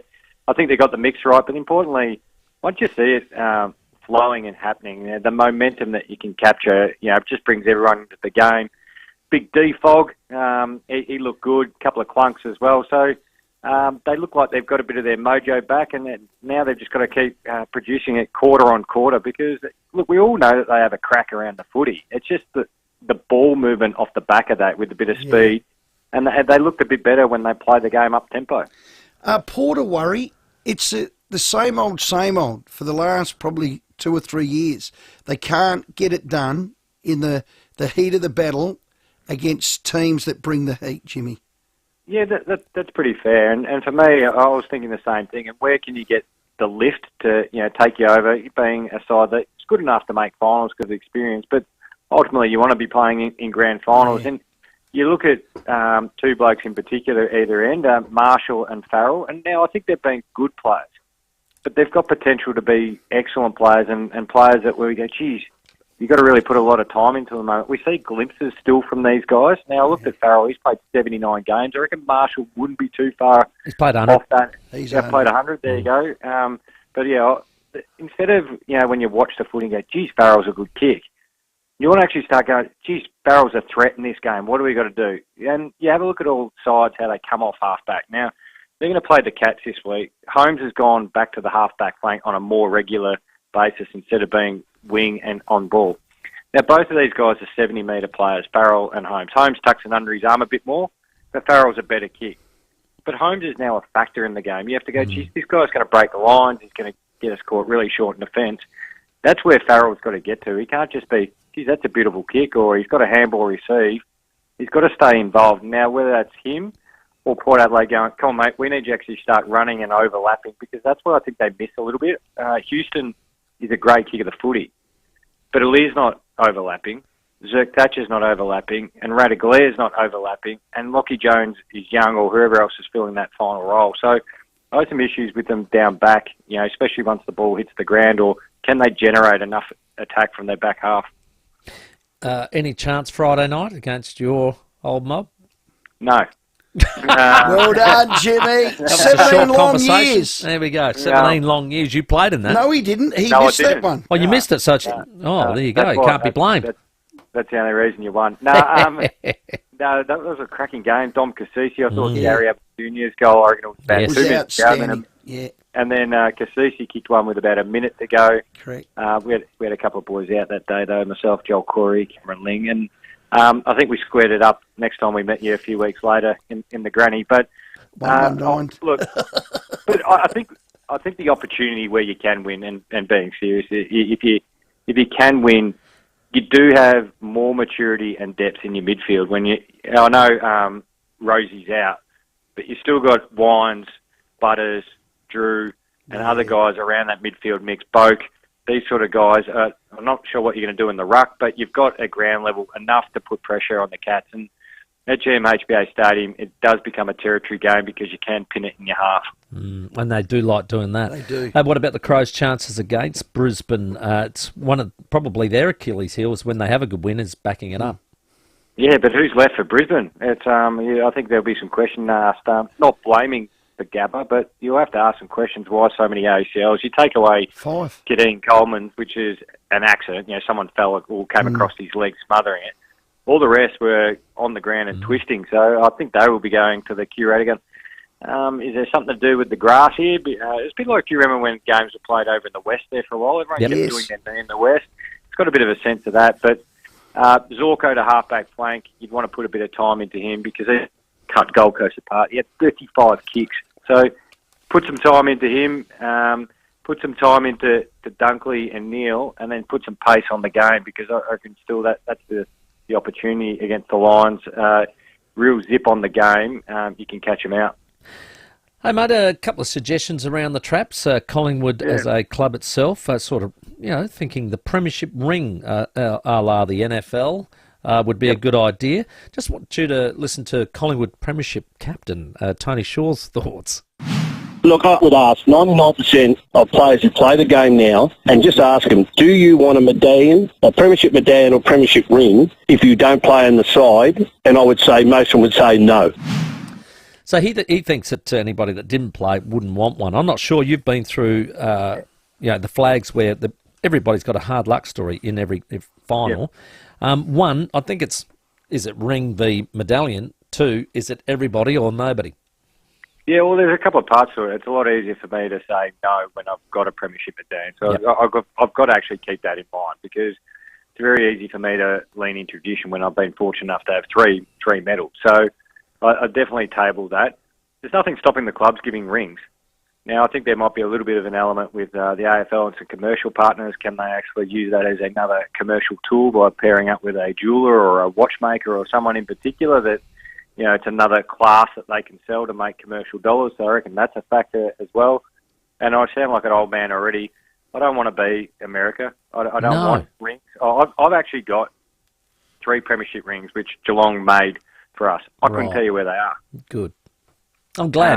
I'm glad because I'm a little bit over being all the Americanisms. We've got enough of them as it is. I don't want to be the 51st star on their flag. Yeah, but I think if you asked, I don't know who the youngest Adelaide or Port Adelaide player that you get on regularly on your show. Yeah, well, Dan Houston thought it was a good idea. There you go. Yeah, so there you go. So it's the culture, like we're more connected with America and around the world with EPL and all sorts of stuff, and it does have a bit more of that ring culture. Personally, if I even had a big gaudy one that I could take out, I still probably wouldn't wear it, but that's just me personally. And another thing that's been popping up is the old send-off rule rather than, I don't know what your thoughts are on that. We've got Johnny Longmire's thoughts. We wouldn't be to punish the player, just to even it up. These type of incidents do happen in football, but is there a way that can be evened up on match day? Maybe that's a consideration. I reckon just another area for Gray. No, it would have been. I know he got asked the question, but I hope he keeps that same thought when a player not involved with the Swans gets knocked out. I hope that's a broader point of view. I think he might have helped table that one as well, John. Just what I know of what happened around that conversation. It was an accident. If you're going to use the Callum Brown incident, that is not the incident to debate a card, a yellow or red card. It was an accident. Yeah. And accidents happen in our game, and I'm not going to sound like we're a 360 of the game, we're a unique game, but we are. And McCartan turned into it, and I'm not victim shaming McCartan, but this is not the one to put the flag in the ground and make the debate for yellow card or red card. Yeah, no, I tend to absolutely agree. Well, how about this? The amount of times we've got guys getting suspended and then they go up to the tribunal and get it overturned. So we can't get that right, but yet you want an in-game decision immediately happen to send a guy off. Yeah, nah, not for me. Hey, I still think GWS get it together, get a run, get some confidence, have their best or close to 22 come September, can win the flag. They've got a window, The last 3 premiers have come from teams that are in the top 6 for after round 8. After round 8, and it's Geelong and Sydney. Do you subscribe to all of that? I used to, but then I just look at last year and we get to round 14 and the Swans, the Giants and the Blues, I think might have been sitting 13th, 14th, 15th. Yes. And 2 of those ended up preliminary finalists. The Giants were 1 point away from grand finalists, and the Blues were pretty admirable against a pretty powerful line. So I used to, but now with buys and injury lists and all sorts of stuff, I think it is the side that gets themselves into a good position to be top 4, but just has the momentum. It turns into the best 6 weeks, the last couple of rounds and then into the finals. Yeah. You happy with your mob GWS? Not really. I'm happy, but I think there's a lot of room for improvement. I think on the weekend it highlighted the attention to detail. And once you get to the pointy end, it's all the little things that you've got to take care of week in, week out. It gets monotonous. You hear the Melbourne Storm talk about it. Craig Bellamy, one of the great coaches, they just say, just complete our sets. Well, for AFL, you've got to keep fronting up to every contest. You can't have 6-6-6 rules. You can't have sloppy free kicks or being minus 25 inside forward 50. So hopefully it's a little haircut for the boys and they bounce back. Okay. Do you have one-on-ones as the footy director with Adam Kingsley? You tell him that? No, I'm Ross Lyon ism here I'm going to use. I'll let the cobblers cobble. I think my role as a footy director is pretty much like a helicopter. If you want me to come down and have a look, I'll come down, but we have a regular catch-up, either give him a ring or we do a football committee, but we've employed him to be the coach and you trust him to do that. Okay, mate, just one more. David Warner or Fraser McGurk? Oh, stop it. I love what McGurk, I'm a massive cricket nut, as you both might have heard. Yes. IPL's a little bit different from the World Cup. You've got to give that World Cup squad from the previous one first crack. If we win the tournament this year, we'll hold every single trophy, men's and women's, which will be an extraordinary effort. So you've got to back the guys in a bit. Hang on, Jimmy. Fraser McGurk or David Warner? Pick one. Well, do either of them get in the first 11? David Warner's in the... David Warner's... He's in the squad. McGurk's not. Yeah. No, I give Warner. Give him one last crack. I don't know whether he makes the 11, though. Oh, God, that's just so un-Australian, Jimmy. What do you mean? Well, you want to go McGurk? Yeah, put the kid in. Have you seen his last 7 innings? Yeah, 50 off 19 was extraordinary. Yeah. I thought they might have picked him because the Australian tradition with cricket is you pack the young kid and you send him on a tour, so then when you do bring him in, he's all settled with... well said. Where the buffet is and what do you do at net sessions and all that sort of stuff. I thought they were going to do that, but they didn't. Jimmy, have a good one. Geelong v Port. Timmy's a bit nervous. Well, not nervous. We'll speak to you next. Just been told no. So just no. No, I think you'll lose by 175 points. Hey! All right, well, let's have a bottle of Black Guts on that. Well done, Jimmy. Yeah, right. Beautiful. Thanks, See you, mate. That's James Bartel. That would have been better if you had said 119. Yeah, well, no, it wouldn't have. Statesman Windows bring us, Jimmy. Adelaide's boutique window company, trusted by the best builders in Adelaide. And just like Jimmy himself, they're elite performers, consistently delivering at the highest level. Need the best windows? See Statesman Windows brings us Jimmy Bartel. Let's check your roads. At Eastwood, Glen Osmond Road is still closed city-bound between Fullerton Road and Greenhill Road. That's from that big accident this morning. Good news, though, lanes are open outbound for the drive home. Flinders Park, a crash there, Findon Road near Hartley Road, and a breakdown slowing things up on Regency Park. North-south motorway near the Regency Road overpass, speeds at 40 k's. Got a camera 2, McGill Road at McGill. It's Happy Days every Friday at IKEA. Head in store to get 50% off main dishes for IKEA family members. 11 a.m. till close every Friday at IKEA. T's and C's apply. Adelaide's most accurate traffic on 5AA. The 5AA Sports Show with Rowey and Timmy G. For the issues that matter most to the people of South Australia, catch Stacey Lee each week as part of 5AA Breakfast. Stacey joins David and Will to chat about the week that's been in SA, thanks to Keen Office Furniture and Keen Education Furniture, leading the way in office and education furniture, right here in SA. It truly is a win-win. 2 grand prize homes, 2 grand prize winners. The Hospital Research Foundation Home Lottery has doubled the dream with 2 life-changing grand prizes in Henley Beach. Both are mortgage-free, fully furnished and built by Scott Salisbury Homes. With over 11,000 draws, you've got a 1 in 15 chance to win. Life-changing prizes, life-changing impact. Get your tickets at homelottery.com.au. Licence M14548. Tap into big savings with Solar Heart Hot Water. Get a $400 trade-in on your old hot water system right now. then enjoy energy savings for years to come. That's right. For a limited time, all SolarHeart water heaters, including solar, Atmos heat pumps, and Power Store Solar Smart electric systems, come with a $400 trade-in on top of generous government incentives. Stop pouring money down the drain with your old water heater. Get smart. Get SolarHeart. Terms and conditions apply. The Jayco Factory Sales Expo at Jayco Adelaide is now on. For 3 days only, take advantage of factory direct deals across the entire range. Drop in, grab a sausage and discover unmissable discounts on a huge range of parts and accessories. With Australia's largest range of campers, pop-tops, hybrids, caravans and motorhomes, there's a Jayco for every budget. So drop in and jump in a Jayco at Jayco Adelaide today. Living with diabetes? Ditch finger pricks with Freestyle Libre, the wearable sensor that monitors glucose levels straight to your phone. Trial it now for only $15 at freestylelibre.com.au. T's and C's apply. Follow directions for use. Aldi's tender Aussie pork loin is Greek-styled and now only $14.99 per kilo. It's fit for the gods, or Kevin. Thanks. No worries, Kev. Aldi, good different. Don't get Mama Green Goat. Get her Blue Sheep. Blue Sheep Ugg Boots. True blue Adelaide-made sheepskin Ugg Boots. And with Blue Sheep's Mother's Day special, you can get a $30 in-store voucher with every Blue Sheep Ugg boot purchase.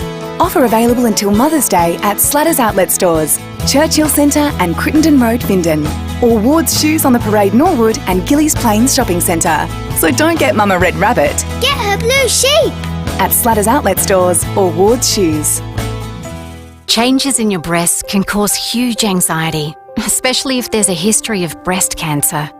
If you have concerns, Calvary SA's Breast and Endocrine Service is here when you need it, with immediate appointments available. Our expert team offers quality patient care tailored to individual needs to help you through your entire journey.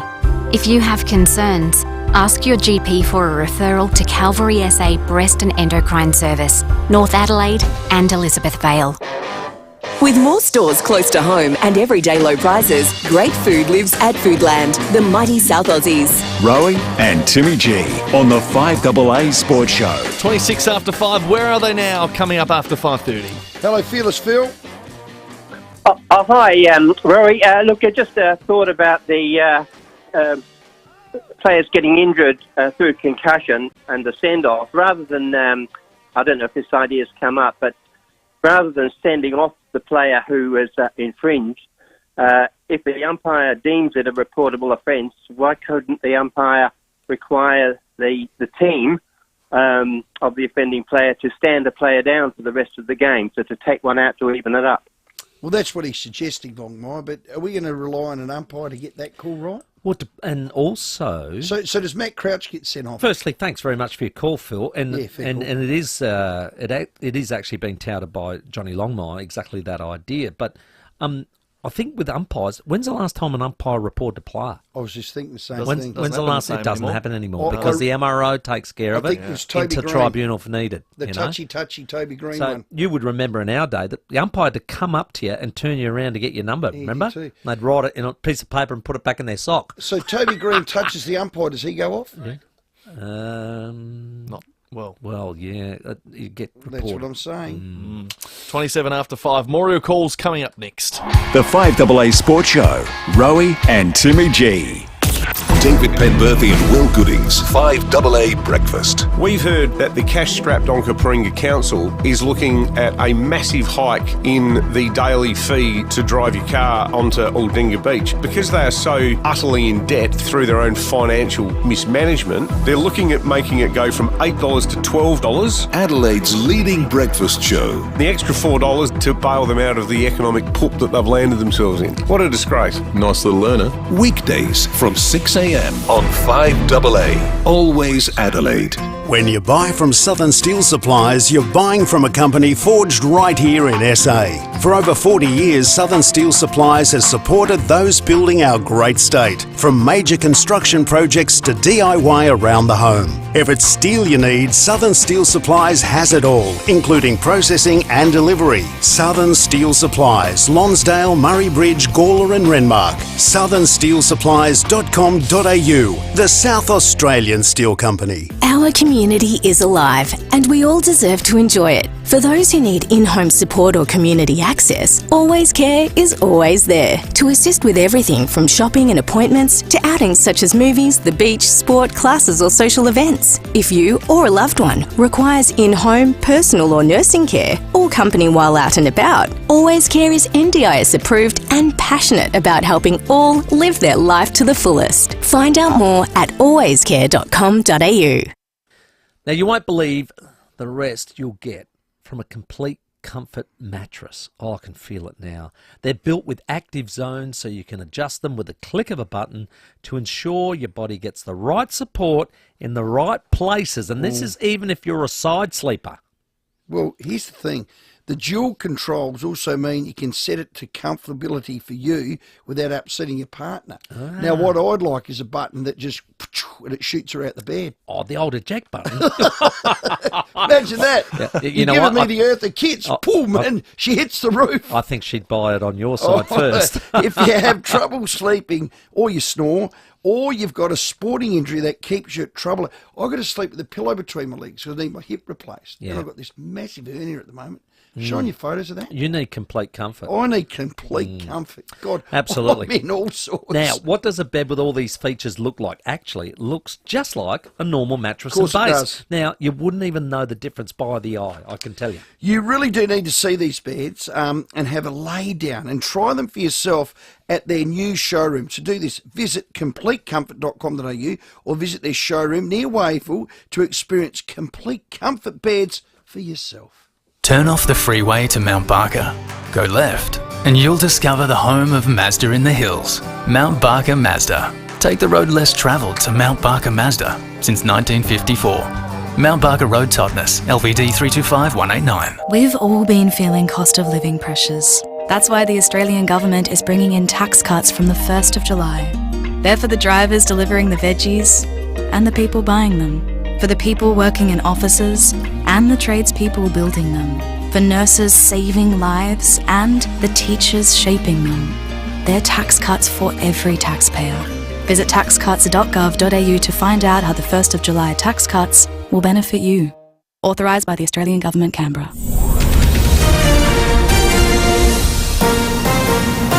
This is 5AA News, always Adelaide. Good evening, Mel Usher with the latest news headlines. Server issues at Adelaide Metro are impacting real-time updates and some payments tonight. Shadow Minister Michelle Lensink has been diagnosed with breast cancer, but says she'll continue her work for now. $90 million will be spent growing the nation's construction workforce in a bid to boost supply of new homes. And in sport, tomorrow morning, Real Madrid host Bayern Munich for a chance to play Borussia Dortmund in the final of the Champions League. Now checking 5AA traffic. At Eastwood, good news from that earlier crash which closed the road. Glen Osmond Road is open both directions for the drive home, which is excellent. Still got electrical works there, so a little bit sluggish, but just keep that in mind. Flinders Park crash, Findon Road near Hartley Road, and a breakdown at Regency Park, north-south motorway near the Regency Road overpass. Cameras McGill Road, McGill, and Marion Road at Glyn. What if imaginary friends were real? Don't miss If, the hilarious new family movie starring Ryan Reynolds. See it first this Mother's Day in cinemas this weekend. Adelaide's most accurate traffic on 5AA. The 5AA forecast down to 11 tonight, mostly sunny tomorrow, 23. Right now it's 20. We'll have more news at 6 and as it happens on 5AA. With more stores close to home and everyday low prices, great food lives at Foodland, the mighty South Aussies. Rowey and Timmy G on the 5AA Sports Show. 27 minutes to 6. Jacob Rigoni coming up from the Adelaide 36ers. And more of your calls, 8223 0000 for that Kent Town Hotel $100 voucher. But right now, it's time for Where Are They Now? Walco again at the centre of SA's biggest cover-up. Get your Walco Guardian pool cover now. The 5AA Sports Shows, Where Are They Now? Past legends, past glories.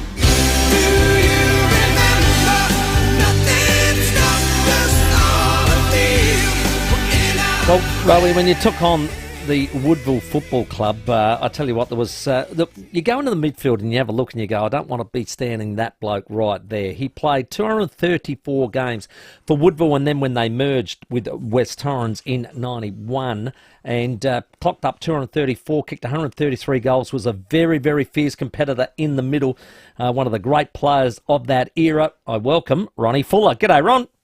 G'day, Tim. Thanks very much. Great to talk to you, mate. Great to catch up. I know we do that occasionally at the Alberton, but it's good to do it in a different environment now and again, which is great. Hey, mate, I want to go right back. You're a Flinders Park boy, and so when you grew up, you know, mum, dad, family, what was it like, and how did you get into the Woody Football Club? I grew up in the area, Tim. I lived at Beverley, went to Alamy Gardens Primary, played all my junior footy with either Woodville West or Woodville South, and then Findon High. I went to Findon High and played under 17s at Woodville. Yeah. And we had a really, really good team. That year we had about 6 guys going to play league footy, so it was a pretty good team. But then next year of under 19s I struggled a bit, and I must admit it was probably my own fault. I found a couple of other vices and couldn't make the 19, so I went out to Flinders Park, and that was fantastic. They were a great club for me. It was in the era of just the transition between Amateur League and SAFA, and I was lucky enough to play in a few flags with them, and then got another chance to go back to Woodville. So I'm always indebted to Flinders Park. In fact, they were the first club I coached, so they gave me an opportunity there as well. Unreal. Going back, when you were growing up, did you follow a SANFL team at all? Look, it's a good story. My first memory of anything really is SANFL, and my mum said to me, we're going to barrack for Sturt. They got a new coach. That was 1962. I was about 4. Oh, good timing. So she was pretty right, yeah. My father played for Imperials at Murray Bridge too, and they were double blue, so I think there was a bit of a connection. So I grew up barracking for Sturt, actually. Unreal. So, it was a great thing. Great time to barrack for them, of course. Well, you got a great run there, but when you ended up playing, did you play against any of the blokes that you sort of admired? And look, I did. My third league game, I was at Woodville Oval, and the blokes I just grew up, you know, like you just said, admiring. Paul Bagshaw, Rick Davies. There's 2 incidents. I was actually manned up on Bagshaw, and I just ran across him. He stuck his leg out and tripped me. And it was in the Woodville Oval wicket. It was a bit muddy, so I lost a bit of love for him then. And then there was a chance to run into Rick, and I just dropped the shoulder, and he lifted the elbow and got me beautifully. So that love relationship was lost. So I quickly learned to dislike Sturt. No, I can't have you talk ill of those 2 greats, Ron. It's a classic. Oh, no, they were great players. That was just part of the learning. You come in a bit naive, and they tell you what it's really like. Yeah. So you played the Pickers, debuted in 79. You had a little jaunt over at West Perth, the Cardinals. Yeah. I did. In my high school days, I was lucky enough to play in the state team, and David Palm and I boarded at the same house in Brisbane, and Palmy went over to Perth in 1980, and I caught up with him over the summer, and I hadn't seen him for a while. He said, why don't you come over to Perth? I thought it was a great idea at the time. Come back with a lot less money, and realised I probably shouldn't have. But it was good fun. Graham Campbell was actually coach of West Perth at the time, the great Graham Campbell. And years later, his son Rod was an assistant of mine at the Eagles. So it's a small world, the footy fraternity, isn't it? Yeah. So you left there, back to Flinders Park, and then to Woody in 83. So what coached you back there? I don't know. I just got the confidence and the desire to play again. I thought I better have if I don't have a go now, I'll never have a chance. And Barry Goodingham had left, I think, and Rod Olsen had taken over. And I thought, well, why not? So come back there, had a year or two. Then Blighty came to Woodville, so it was a pretty exciting time to be at the club then. What was Blighty like? He's great. He's a great teacher. I certainly wouldn't have achieved as much as I did without him. And he's since been a big influence on my coaching. He's a great, just the technique, and he had a way of teaching you. And obviously it was Blighty, so you listened and you absorbed everything. But I found him great. it was pretty demanding at the time. We weren't a great success, and I'm not sure Malcolm knew what he was coming into when he came back. It was certainly great that he did, and we had some pretty good times there. And I can remember playing against you guys in the 80s, and I know it wasn't Timmy's fault that they lost the 86 final because he didn't play, but had he have played, they would have won. Well, you did win, I think, was it called Escort Cup back then? There was a night final again. You didn't play in that either, did no, you, Tim? I didn't, That's probably why we won that one as well. Exactly. So, but you guys, that was a particularly good, and I suppose a crowning achievement for Woodville, who hadn't won a senior premiership of any sort, but to actually win that one and to beat Port Adelaide on the night was a great feather. I know we've caught up with all the guys that played in that particular game. It was a terrific reunion. I think it was 30 years down the track. It was a great day, and it was awesome. Yeah, no, it was, Tim, and of course Russell was there, so he was the coach at the time. And the funny part about that is it was a Wednesday night, I think, and we had to play the following Saturday, so we didn't really get to celebrate. And then we lost the first 4 or 5 games of the season, so we weren't celebrating at all for 4 or 5 weeks. And so you're right, that 30-year reunion, it enabled us to get together and celebrate probably Woodville's most important achievement. Although I still think the run in '86 was our best footy. We, everybody got a group together and we strung a few wins, and to win a couple of finals was also pretty big at the time. Well, you're marching home, weren't you? You just came home in the back half of the season and were just running over everybody. And it was only probably the experience of Glenelg who'd been in the last couple of finals that probably got you in that prelim. But you beat us, I reckon, in the first semi as well. And we did. We beat Norwood, then you, and then lost to Glenelg. I think we had a lot of opportunities. I know I missed a couple of goals in the last quarter, but you're probably right. They were really good. 85, 86, Glenelg was probably as good as any teams, the names. Anyway, the names of the guys that played in that era were, they all ended up being superstars, didn't they? Runner-up in that 86 year, which is a credit to you. So you end up on 198 or 196 games, for the Peckers. Woodville West Torrens and Woodville amalgamate. Tell us about that, how tough that was, and or was it the right thing to do and you were in support of it? Well, I didn't want to do it, but I think the hindsight has proved that it was the right thing to do. I think the club has never been stronger. Look, I know there's a lot of old West Torrens people that were a little bit disgruntled about it, but they hadn't had success. In fact, they hadn't won a final after 1954. They never won a final, so... and look, certainly Woodville coming in didn't help them, but that wasn't Woodville's fault. So I think the merger was at the right time. They were financially in trouble too. So to say I wasn't for it, but I wasn't dead against it either. I think we all realised that something had to happen. The Crows were in, and sponsorship, just trying to get $1 from then on would have been tough. So it's proved to be the right thing. Yeah. Well done. You played 38 games in those 2 years to get you well over 200. God, if you hung on for one more year, you would have been a premiership player. Yeah, but we all know sometimes you hang in for 1 year too long. The player's the last bloke to know that, and I don't have any regrets. I'd had enough. I'd squeezed enough out of myself. But you're right. That was a great time. The premiership, the very first premiership, there was a lot of joy at the footy club then. Hey, Ronnie, that last game in 1990 was Woodville West Torrens. They played it at Adelaide Oval.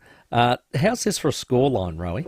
Woodville, 24-10, 154.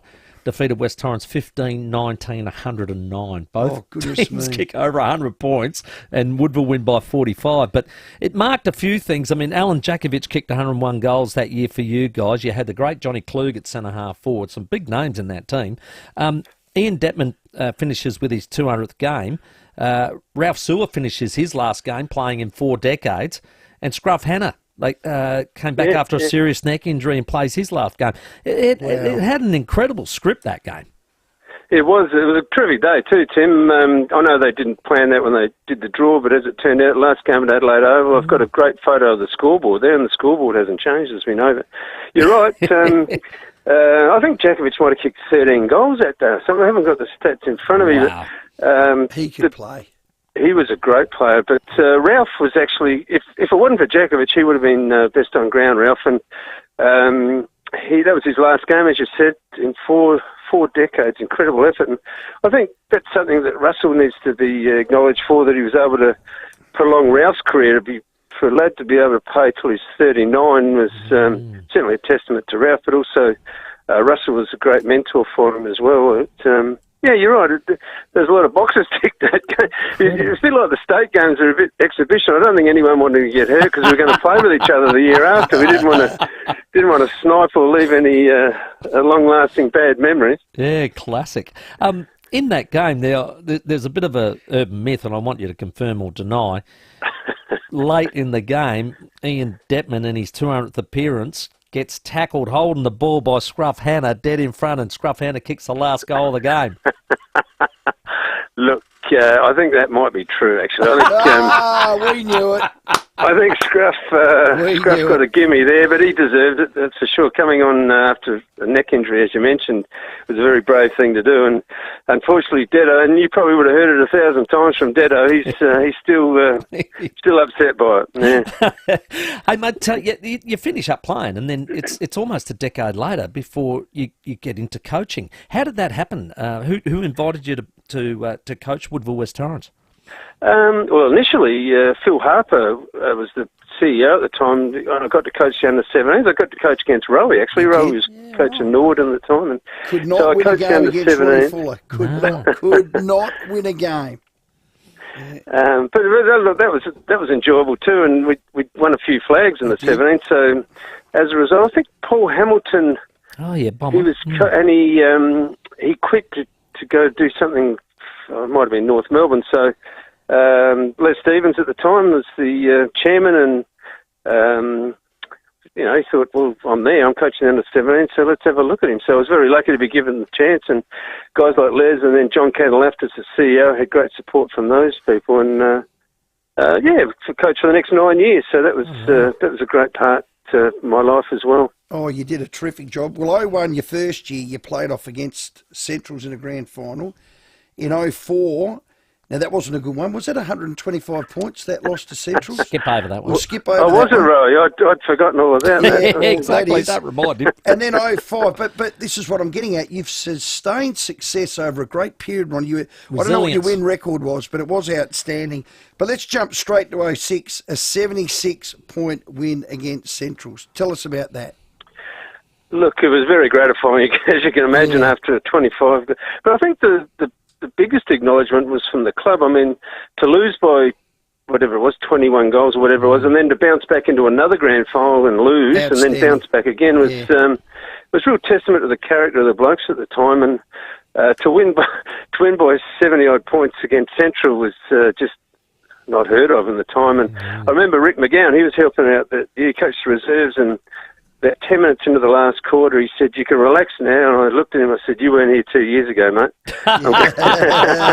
We want to make the most of this. So, we certainly went for the jugular that day. But, they were great clubs, Central. It's very hard to win anyone. So to win a grand final was one of the great memories of my career, that's for sure. Well done. Now, they say that, if you keep doing the same thing, expecting a different result, that's the definition of insanity. You did something completely different. You brought a comedian in to talk to the players before that grand final. Is that a true story?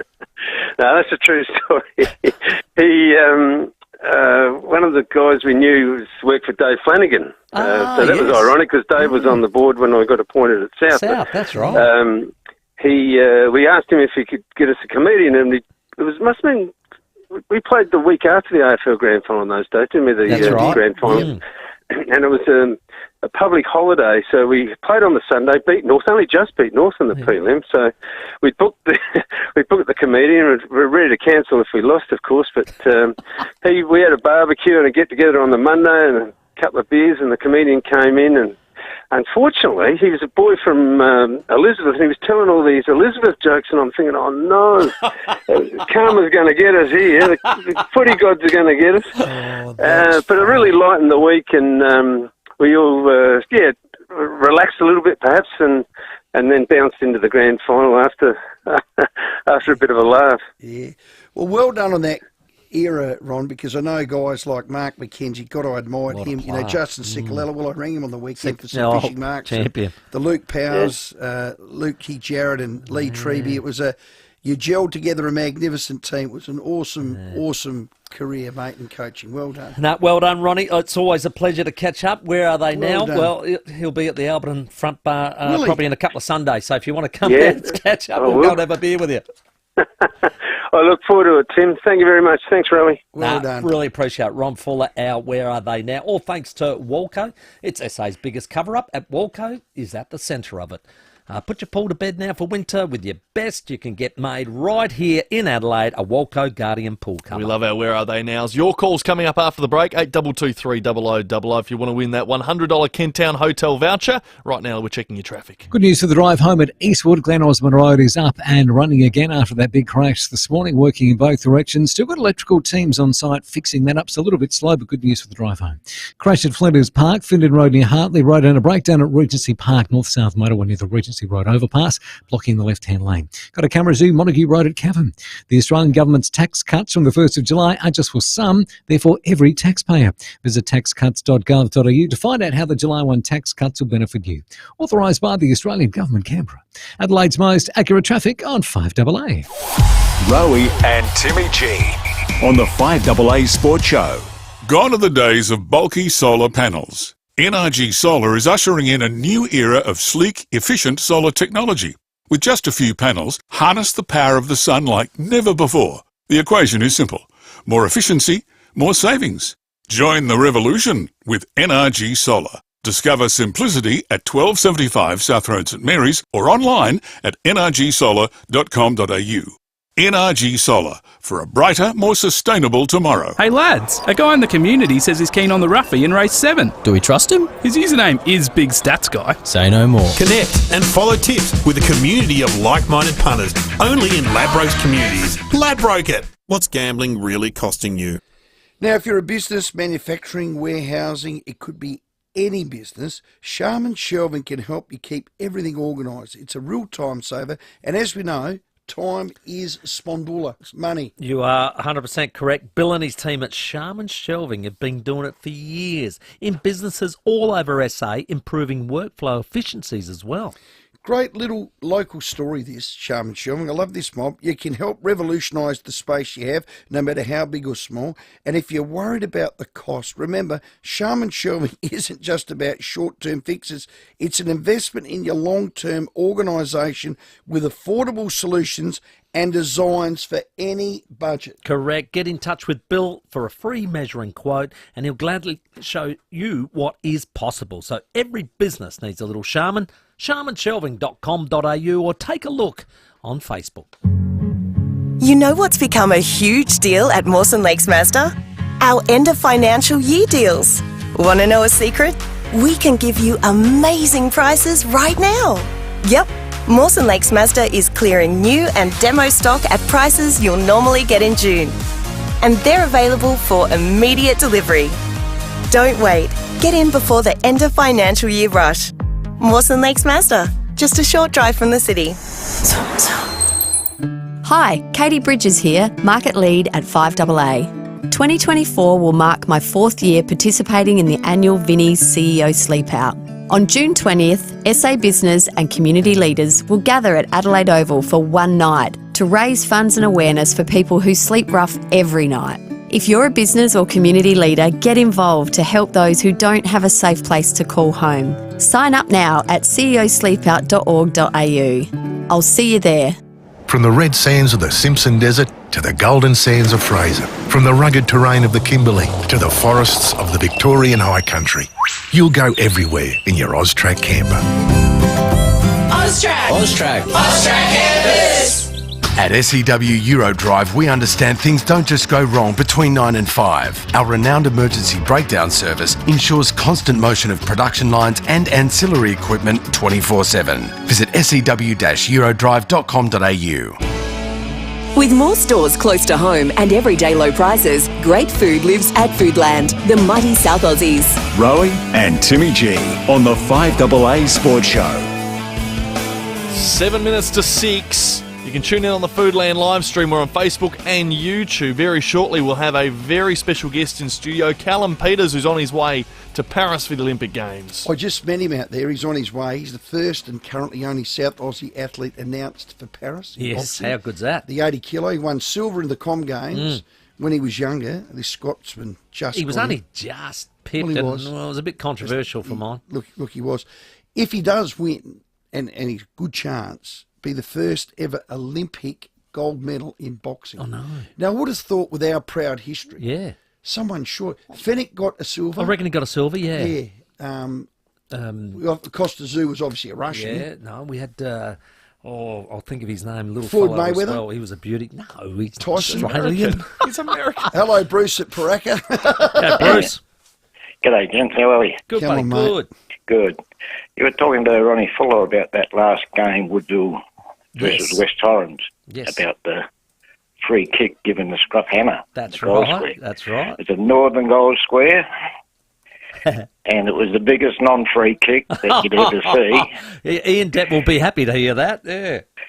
But the umpire was laughing. Scruff was laughing. The spectators were laughing. And the free kick, even Joel Selwood would have been ashamed to take that one over the neck. Oh, that's funny. Great Bruce. light, Bruce. You're going to the Kent Town. Yeah, no, 100 Give it to bucks. him. Yes, go to the Kent Give it to Town him. Hotel. It is a great hotel. You'll love it. $100 to spend there, mate. Tom Hanna will love you because he loves a good joke. I reckon I can remember this happening because Scruff was out at Henley Sharks. Okay, yeah. And Jodie's late father was a Henley Shark, started Right. the juniors and loved Scruff. He was a West Torrens Yeah, fan. oh, yeah. And Jodie, for Great some player. reason, loved Scruff, Hannah, and was really upset that he nearly broke his bloody neck. Neck, clean that's half. right. But it was a great story of him that whole year coming back. That last game. And he played that last game. It was actually... See, that's poetic justice, is that? Yeah, what amazing. it is? Do you know, I watched the Or footage a rigged. bit today of the...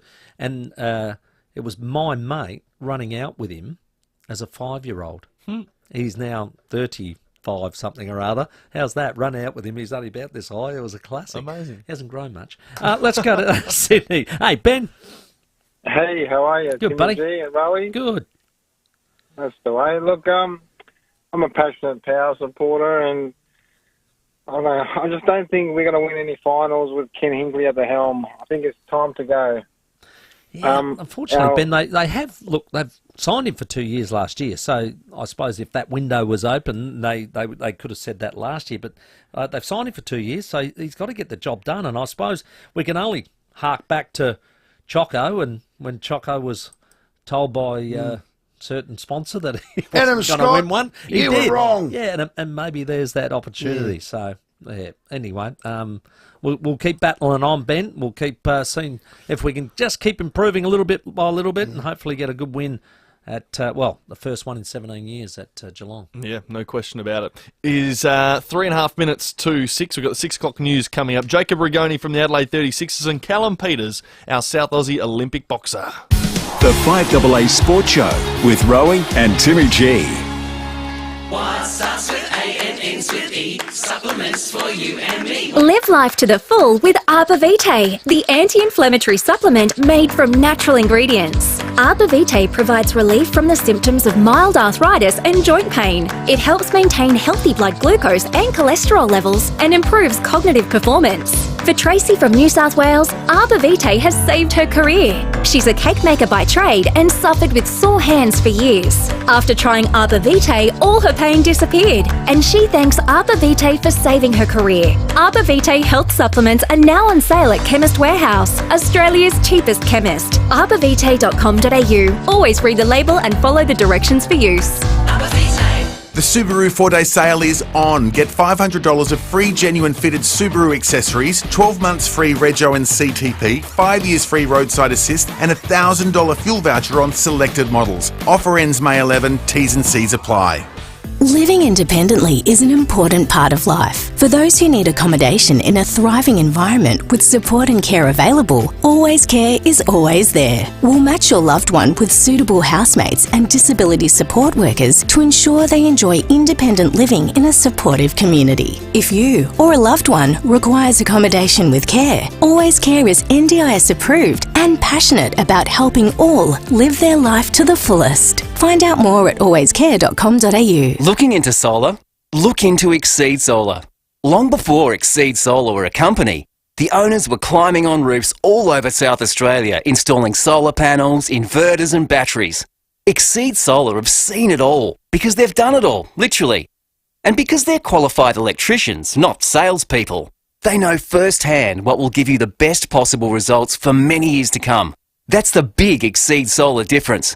Exceed Solar. Built on knowledge, not a hard sell. At Harvey Norman, get 48 months interest-free, no deposit finance from Latitude Financial and receive a bonus gift card up to $1,000. That's a bonus $100 gift card for every $1,000 you spend on interest-free purchases. Shop our huge range. Everything you need for your home and lifestyle with 48 months interest-free. No deposit, no interest with 48 monthly repayments and receive a bonus gift card up to $1,000. On now at Harvey Norman. T's and C's, fees, charges and product exclusions apply. Participating Latitude credit cards only. New customers must be approved. Minimum financed amount $1,000. Online, on DAB Digital Radio and on 1395 AM. Talking Adelaide. This is Adelaide's 5AA.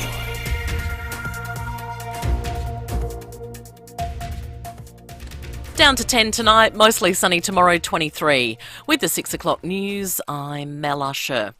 A driver cut from a wrecked car, semi-conscious at Eastwood this morning, remains in hospital with serious injuries. It happened on Glen Osmond Road around 6 a.m. The 48-year-old's ute flipped over after crashing into trees and a Stobie pole. These people were at the scene. Just an enormous crash with sort of flying glass and metal screeching. Oh, it was just chaotic. There's a car on its roof, but a guy upside down bleeding quite fiercely from the face. That audio thanks to 7.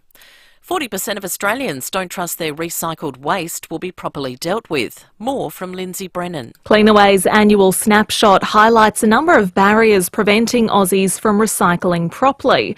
Overall, people are improving, but 35% of respondents still believe it's difficult to find clear recycling instructions. 88% are aware of container deposit schemes, but only half actually use them. The report also found that people aren't taking advantage of dedicated battery disposal bins, leading to house fires and other hazards. Recent scandals like the shutdown of the Red Cycle soft plastic program has contributed to mistrust in the system. Artificial intelligence is on the state government's radar. The Premier's announced a further $6 million will go into AI research and development at the Australian Institute for Machine Learning, or AIML. AIML's presence at Lot 14 has incentivised global tech companies like Google, Amazon and Accenture to establish Adelaide offices. Peter Malinauskas says we need to be on the front foot when it comes to the changing face of tech. AI is coming no matter what, and we either can lead or we can follow. And this state chooses to lead. And this government is willing to make the investments to ensure that that occurs. This money is new money that will be in this year's state budget and rolled out across the 4-year forward estimate period. The federal government says it's not surprised the AstraZeneca COVID vaccine has been withdrawn worldwide amid a drop in demand. The manufacturer says it's been superseded by updated immunisations. AstraZeneca has admitted its vaccine can cause fatal blood clots and low platelet counts in very rare cases. Health Minister Mark Butler says it's been discontinued in Australia since April last year. It was superseded by new generation vaccines that started to target the variants that emerged over the last few years, most recently the Omicron variant, so it's no surprise really that AstraZeneca has taken that decision. Actress Susan Buckner, best known for her role as a cheerleader in Greece, has died at the age of 72. Oh, you must think I'm a terrible clod for not introducing myself to your friend. Hi, I'm Patty Simcox. Welcome to Ride Down. Now turning to 5AA sport and a boost for Port ahead of their Friday night clash with Geelong. Aaliyah has been cleared of concussion protocols and will play. Esava Radigalia says it'll be great to have him back. He's so important for us, and I think we feel a lot safer with him down there helping us as well. It'd be really good for him to come back this weekend. Gives me and Thatch the other keys to play with a little bit more confidence as well with him there. Demons coach Simon Goodwin says this week's preparation has been different after only a 5-day break ahead of tomorrow night's game against Carlton. But a lot of it's been around just getting our players physically right, but more mentally making sure they're ready to go. When you're in these short turnarounds, you're after a mission, going after the game that you want consistently. And we spoke about that post Geelong, that the job's not done. We've still got work to do. And in cricket, South Australia's young T20 batting sensation, Jake Fraser-McGurk, has made a half-century in just 19 balls to help guide the Delhi Capitals to victory in the IPL. That's sport. Now checking 5AA traffic. At Eastwood, good news. Glen Osmond Road is open in both directions for the drive home tonight, so no great delays after that big crash this morning. Still a little slow lateral cruise there, but just look out for those. Collision at Malvern to look out for, Unley Road near Opie Avenue, and cameras tonight, Montague Road, Cavan, and the Salisbury Highway at Dry Creek. To celebrate their 16th birthday, Anytime Fitness are offering a $200 club voucher to new members in May. Sign up online or in club. Adelaide's most accurate traffic on 5AA. Now the 5AA weather. Get the Toyota Forklift Advantage. Visit toyotamaterialhandling.com.au. Down to 10 tonight, mostly sunny tomorrow, 23. Friday, sunny and 23, and back to 21 on Saturday. Right now it's 19 degrees. Now let's check what's happening on 9 News tonight. Thank you, I'm Kate Collins. Tonight's headlines. An Adelaide businessman accused of indecently assaulting young job applicants has been granted bail. A Western Suburbs man on trial accused of a terror plot to blow up a substation in a bushfire zone. And a warning that Mother's Day brings a surge in online shopping scams. And don't worry, you haven't missed the news. Start over on 9 Now as soon as you're home. Stay informed, get involved. 5AA, always Adelaide. With more stores close to home and everyday low prices, great food lives at Foodland, the mighty South Aussies. Rowey and Timmy G on the 5AA Sports Show. Welcome back. It's 5 minutes after 6. Coming up at 6:30 tonight, Driving with Dixon, with, of course, 5AA's own Charlie Dixon. We have 36's brand new signing in Jacob Rigoni joining us very shortly as well. But right now, you want to be jumping on the Foodland live stream. We are on Facebook and YouTube. We got a special guest in the studio. We certainly do. The Friday, the 26th of July, is when the Paris Olympics does start. And some people will be still qualifying, trying to get their times up, all you name it. And this person is already going, got his ticket. He is a boxer, first and current only South Aussie that's going to Paris that they know about anyway. Callum Peters, welcome, mate. Congratulations. Well done. Thank you for having me. I just train hard and that's what happens, you know. You get to places you want to be. Well, that's true. I mean, your sport is probably one of the most difficult, I think, to train for and to get right, because you've got cardio you've got to do. You've got to protect yourself. Yeah, getting punched in the head. Exactly. You've got to protect yourself. You've got to hurt the opposition. You've got to get him down. That's not an easy sport, is it? Oh, it's a big mind game, and just like even the training as well. Like you have to make sure your mindset to, like, you know, to do what you can do in the ring, because like when you're getting punched in the body, in the head, you're like, oh, can I get him back? If you don't, you're going to find out. Yeah, I remember talking to Kev Barry, who was a heavyweight boxer for Australia, and he was taking us doing some training, and he said everybody's got a great plan until you get punched in the face. Oh, yeah. Sometimes, because it does throw you off, doesn't it? Yeah. Like, I reckon, like, in the first round, like, the most important thing's, like, the first hardest combo you can put in, and the person knows about, like, oh, I don't want to get hit by that. Yeah. And then he knows, like, his game plan, instead of trying to win the fight, is trying to survive the fight. Yeah. You won silver in the Com Games as a young lad. Is that Scottish lad in the Olympics? So the Great Britain team, so they haven't qualified anyone yet in the side. Okay.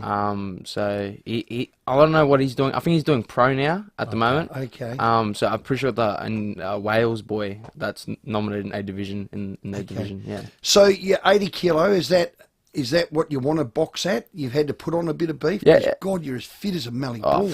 You know, like the way I fight is to just throw as many punches as I can. Like I only got 180 seconds in a round, so at least 182 punches. At least I should throw in the round.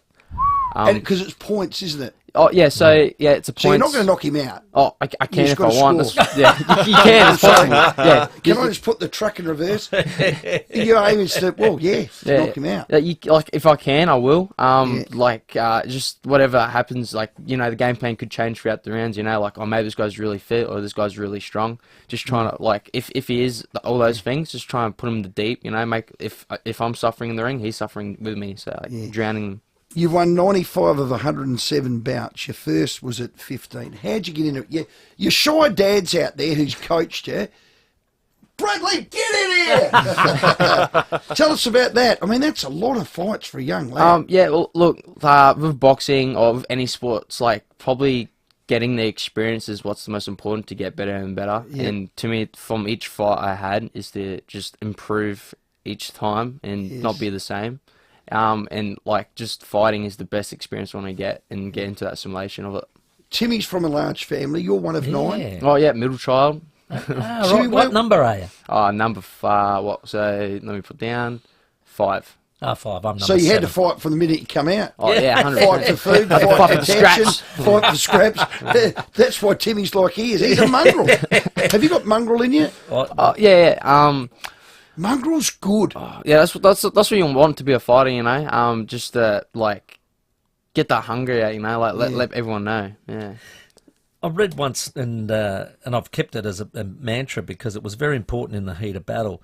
First with the head, then with the heart, because sometimes you may get a punch or something, get upset, all the rest of it. You've got to keep thinking about your plan, don't you? Yeah, you can't lose control. If you lose control, you're playing his game, not your game. Yeah, great call. What combo do you reckon is your best? Probably, I'm an angles man. I love doing the angles. Right. So I like to throw the hands to the face so you can't see what's going to happen next. Body shot. Oh no, my body, and then come off an angle, step aside, uppercut, left hook, or sometimes a double combo. So double jab, left uppercut, left hook. Because people don't expect that other side of the hand coming through. Because they expect the left and right. Nah, just double. Even when you're doing that, I'm blinking. So if you're on the Foodland live stream, we've got Cullen Peters on. He's our boxer. He's our boy. He's from Adelaide. We love this lad. He's the first South Australian on the team. You're off to Paris. Qualified at Paris. I mean, you're off to Paris. That is awesome. Paris, the most whatever city in the world. Yeah. It's a city of love, actually. He's going to be fighting in it. Which would be great, mate. What's your come out music? Warrior Bones. I don't know. Whatever they have. Warrior Bones. You don't get to pick one. Oh, maybe you can. I'm not really sure. It's Olympics. So what's yours? It's not. Warrior's Bones. I've never heard of it. Madison Square Garden. How's that go? When the sun comes up, may break my bones, I still stand up. I am a warrior. I am a warrior. Oh, I know that song. See? I like it. One job, Sam. Get that. All right, I'll turn it around. Because when Callum leaves, when he leaves the building, when it played as he leaves, and we're going to... Oh, mate, how exciting for you. I can see the excitement in your eyes, but it's all in front of you. Yeah, just seeing the journey all paying off, 12-year journey, and Dad's been backing me up, training me hard. It's been Dad my coach as well, so it's very what's the word for it?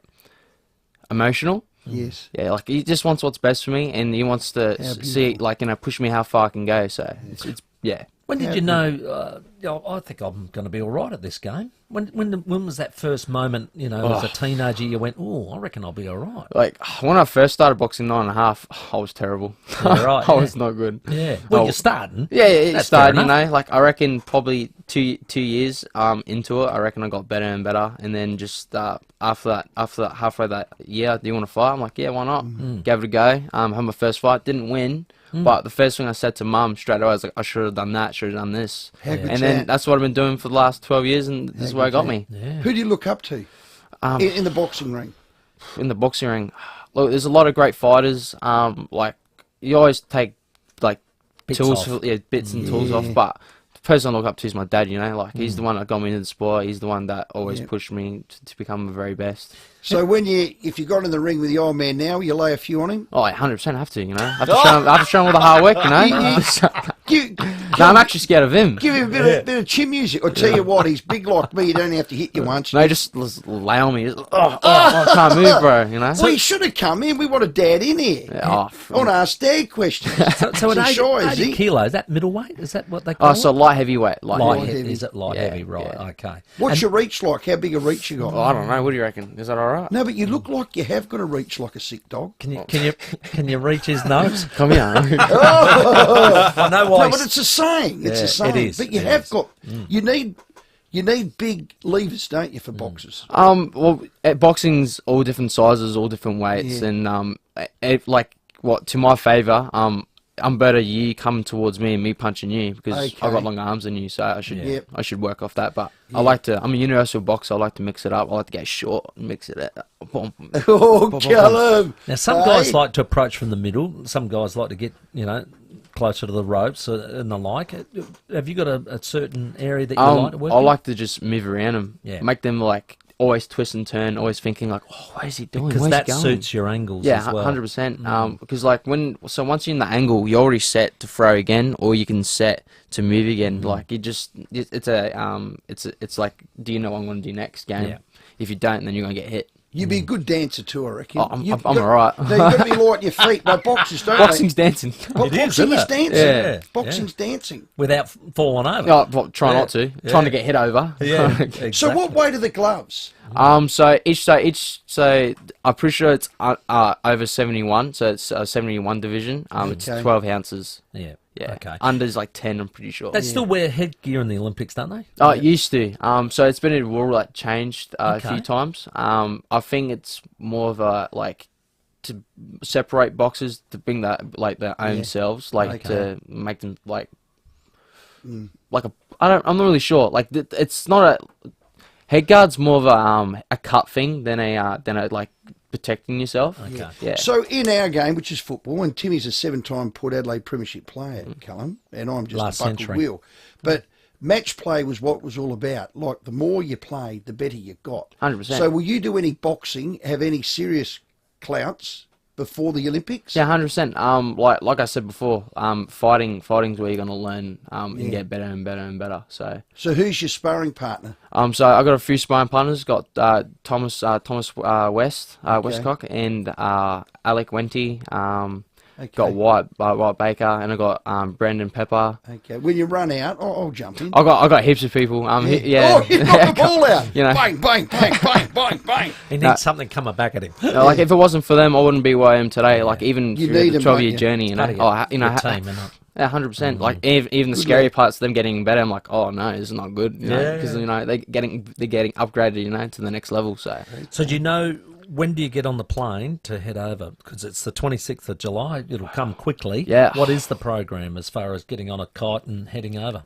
So we've got a few things going on. So we've got Netherlands next week. So Okay. head over there for a tournament for the first week, and then training camp in Great Britain for Sheffield and for 2 weeks over there. Okay. Yeah. And you'll leave from there to go to Paris? No. So we come back for a month, and to then Australia? Yeah, back to Australia. Just for that experience, get that international experience. Great. And then so we'll be in Brisbane for 2-3 weeks. Cool. And then straight from there, straight to Germany for a month. So we getting. Jeez, how exciting. Wow, and then... So another fight, and then training there for the rest of the camp, and then straight from there to Paris. Yeah. Right. Eating some frog legs, I reckon. Frog leg cupcakes. Now listen, I'm going to give you want to see one piece those. of sound advice, Callum Peters, our boy, the Olympian. Don't eat croissants, the pastries. I heard the pastries You'll good. end up Afterwards. as fat After. you'll end up as fat as butter. You'll look like me. And you know what? You can't win a boxing fight if you're fat. 100%. Only 21, mate, eh? Yeah, 21. Yeah. So young. I got a long future ahead of me. Many opportunities coming. So Well, we look forward to this one at the Paris Olympics, mate. This is the big one, all right? Get that box ticked, and if you don't mind, come back in. yeah, always. Yeah. No, we'll ring after he wins gold. So the best is silver back in 88 at Graham Cheney. Then we've got 4 bronze. So we've never had an gold Aussie medalist. gold boxer. And I just have a good feeling about this one. I'm looking forward Callum? to it. Callum, all the best, mate. Really Nice appreciate start. you coming in. No, thanks for having me. We're going to follow your journey, Yeah. and I'll tell you, as a good port man to another good port man. Let's go. Yeah. Good power. Hey, I tell your man to man up and get in here and speak to us next time. Yeah, done. He's right in his element right now. Remember the name. We will be Crank it following up. him, Excuse me, Callum crank it up. Peters.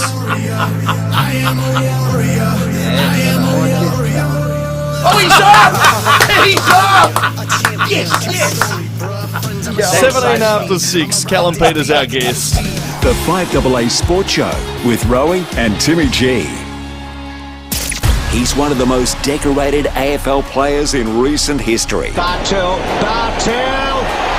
Catch Cats Premiership legend Jimmy Bartel. Talking footy each week with Rowey and Timmy G. Thanks to Statesman Windows, Adelaide's most trusted boutique window company. SA family owned and operated since 1980. Hello, Frank Walker from National Tiles. National Tiles' famous once a year May Mayhem is the biggest and best ever. Spend $1,000 and we'll only charge you $750, or spend $2,000 and we'll only charge you $1,450.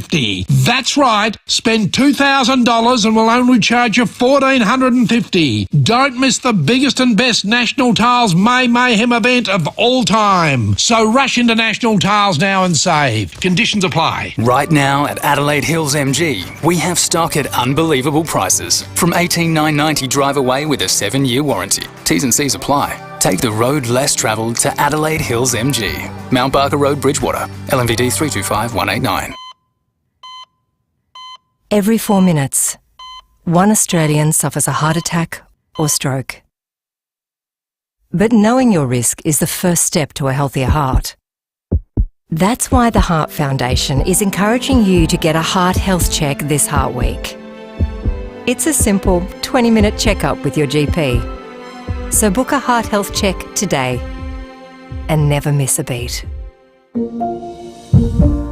Go Vita, your local health food shops. Over 30 years health and wellness experience and over 300 natural health practitioners specialising in you. Hi, I'm Natasha from Go Vita Fairview Green. Try Nutrivital Ashwagandha 1 a day 60 capsules, now $22.15, save 40%. Traditionally used in Ayurvedic medicine to support a healthy stress response. Always read the label and use only as directed. Go Vita, Colonnades, Fairview Green, Marion, Mount Barker, Manopara, Semaphore and Tanunda. Here at 5AA, we're all about supporting local. Here's who you can support around Adelaide. Seeking a job or career advice? The Careers Expo, Adelaide Showground, this Friday and Saturday. Entries free, kjex.com.au. Every 4 minutes, one Australian has a heart attack or stroke. The Heart Foundation recommends a heart health check. Book in with your GP today.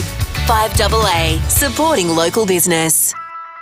With more stores close to home and everyday low prices, great food lives at Foodland, the mighty South Aussies. Rowey and Timmy G on the 5AA Sports Show. It's 20 minutes after 6. Says they've signed Jacob Rigoni. He's 198 centimetre forward to their NBL 25 roster. We love our Sixers. He joins us now. Jacob, congratulations. How good? Yeah, it's amazing. I'm stoked to be with the Sixers for this season. Super grateful for the belief the club has in me and the coaching staff, and can't wait to get started. We call them top-ups, but you were a replacement last year. Gee, you must have impressed Scotty. Yeah, Scotty was awesome to me. He invited me out to train with the club when he first got the job, but then the belief he had in me, and CJ saw over time with me training for a couple weeks there, and they offered me the position to be the injury replacement, and then I felt like I had a good year on the track, and super stoked for the belief they have in me to go forward and keep playing with them this year. Yeah, well, you'll repay it. We know that you're that sort of lad. He said you got great scoring ability, you're a competitor, but you got great basketball IQ. Does that sum you up? Yeah, I think so. Always looking to work on my game, and feel like it's going to be a good year ahead to learn from these older guys that have significant NBL experience and to keep developing in all areas. But that's my strong points at the moment, and looking to keep carrying them forward into the NBL. Hey, Jacob, in the description it says you're a 198 centimetre swingman. In Australian rules terms, that means you can play back or you're forward. You're a utility, Jacob. Yeah. What is the swingman in basketball terms, and also where do you prefer playing? Yeah, I think it means he can sort of play down like more as a guard and then also play up a position and be more of a forward and guard those bigger bodies. I think in years past I've probably played more of that the forward position and guarded bigger guys and used my shooting ability to stretch the floor, which I'll continue to do at the NBL level, but looking forward to keep developing my guard skills and guarding those quicker guys at this level. Can you tell us about your experience in the US college system and then when you went over to Germany? Yeah, I went to Quinnipiac University in Connecticut for 5 years and played under Baker Dunleavy. Had an awesome experience, got to play kind of from the beginning, and that was huge in my development, having to play against the size over there and the athleticism, and you sort of have to catch up to speed at that level, and just met awesome people along the way that have sort of shaped me into the man I am at the moment. And yeah, Germany was a great experience to see a different side of the game, and it probably didn't go as well as I would have hoped on the court, but I think I learned a lot, and where I could improve my game, had to sort of look in the mirror and see different aspects at the professional level where I need to get to if I want to achieve my future goals, and that was a great learning experience for me. What did you study at uni? I studied psychology and then did my master's in business. Oh, well done. Yeah, you got some work to do. Thank you. Well, everything I hear you say is develop, work hard, improve, all that sort of stuff. It's great to hear that. So let's go back to Dusseldorf. What was Dusseldorf like? Dusseldorf was an awesome city. Different German culture, but there was a lot of English speaking, so it was a smooth transition. We had a few Americans on the team, so they kind of took me under the wing to start with, and then made some great German mates too. You have a good feel for the roster. You know Scotty, you know what he's building. Grant Kelly's now got a GM of basketball in. Where are we heading? What are we doing? What do we need? And are you excited? Yeah, super excited. I think we have sort of great pieces in DJ and Isaac. That was huge to get locked in for the club, and then obviously the other guys that were still under contract. I know they're looking to bring in some Americans that'll kind of fit in and be great fits on the court, but also good people off the floor. And I think the goal is always to win a championship, but I think we're going to go about that, like I said, kind of day by day and trying to build it one day at a time and then see where we can be by the end of the season. Yeah. I was with Scotty Dennis last Friday. The 36ers had their businessmen's. It's 36ers in business, isn't it? It is called that. It is bloody good. I forgot it was a good show. He said when I spoke to him, he said, I don't want a team of champions, I want a team. Now, that's easy said than done. He just wants to build a team that gel and each player plays their role. I think that's what they're going for. We understand that to win a championship, it's not always 11 guys playing equal court time. You have to be willing to sort of accept your role and do the best in that. And whether for me that's with little experience in the NBL so far, it might take some time to earn court time. So it's about being a great teammate on the bench and practicing hard every day at training and sort of being a guy that shows up whether they're playing a lot of minutes or not very many minutes. And so I'm excited to keep that going. Hey, Jacob, your father coached you a fair bit at Sturt there. What was that relationship like, father-son, in a competitive basketball sense? Yeah, he's still coaching me now in the NBL 1 level, so he's been around the club for years. I grew up at Sturt, and when I was coming up as a 16-year-old, he was the men's coach, so kind of got to that point where I was coming towards that level, and he gave me a chance to play at that level, kind of had to earn everything, and it was pretty tough at times, and sort of there's not a lot of separation when there's basketball and at home, but no, it's awesome to compete with someone you love and you're super passionate about, and we understand each other, and he's backed me in the last couple of years to sort of lead the team and to have a bigger role. Well, we love the Adelaide flavour of it. You're born and bred. Let's have a great NBL 25. Jacob, thanks for your time.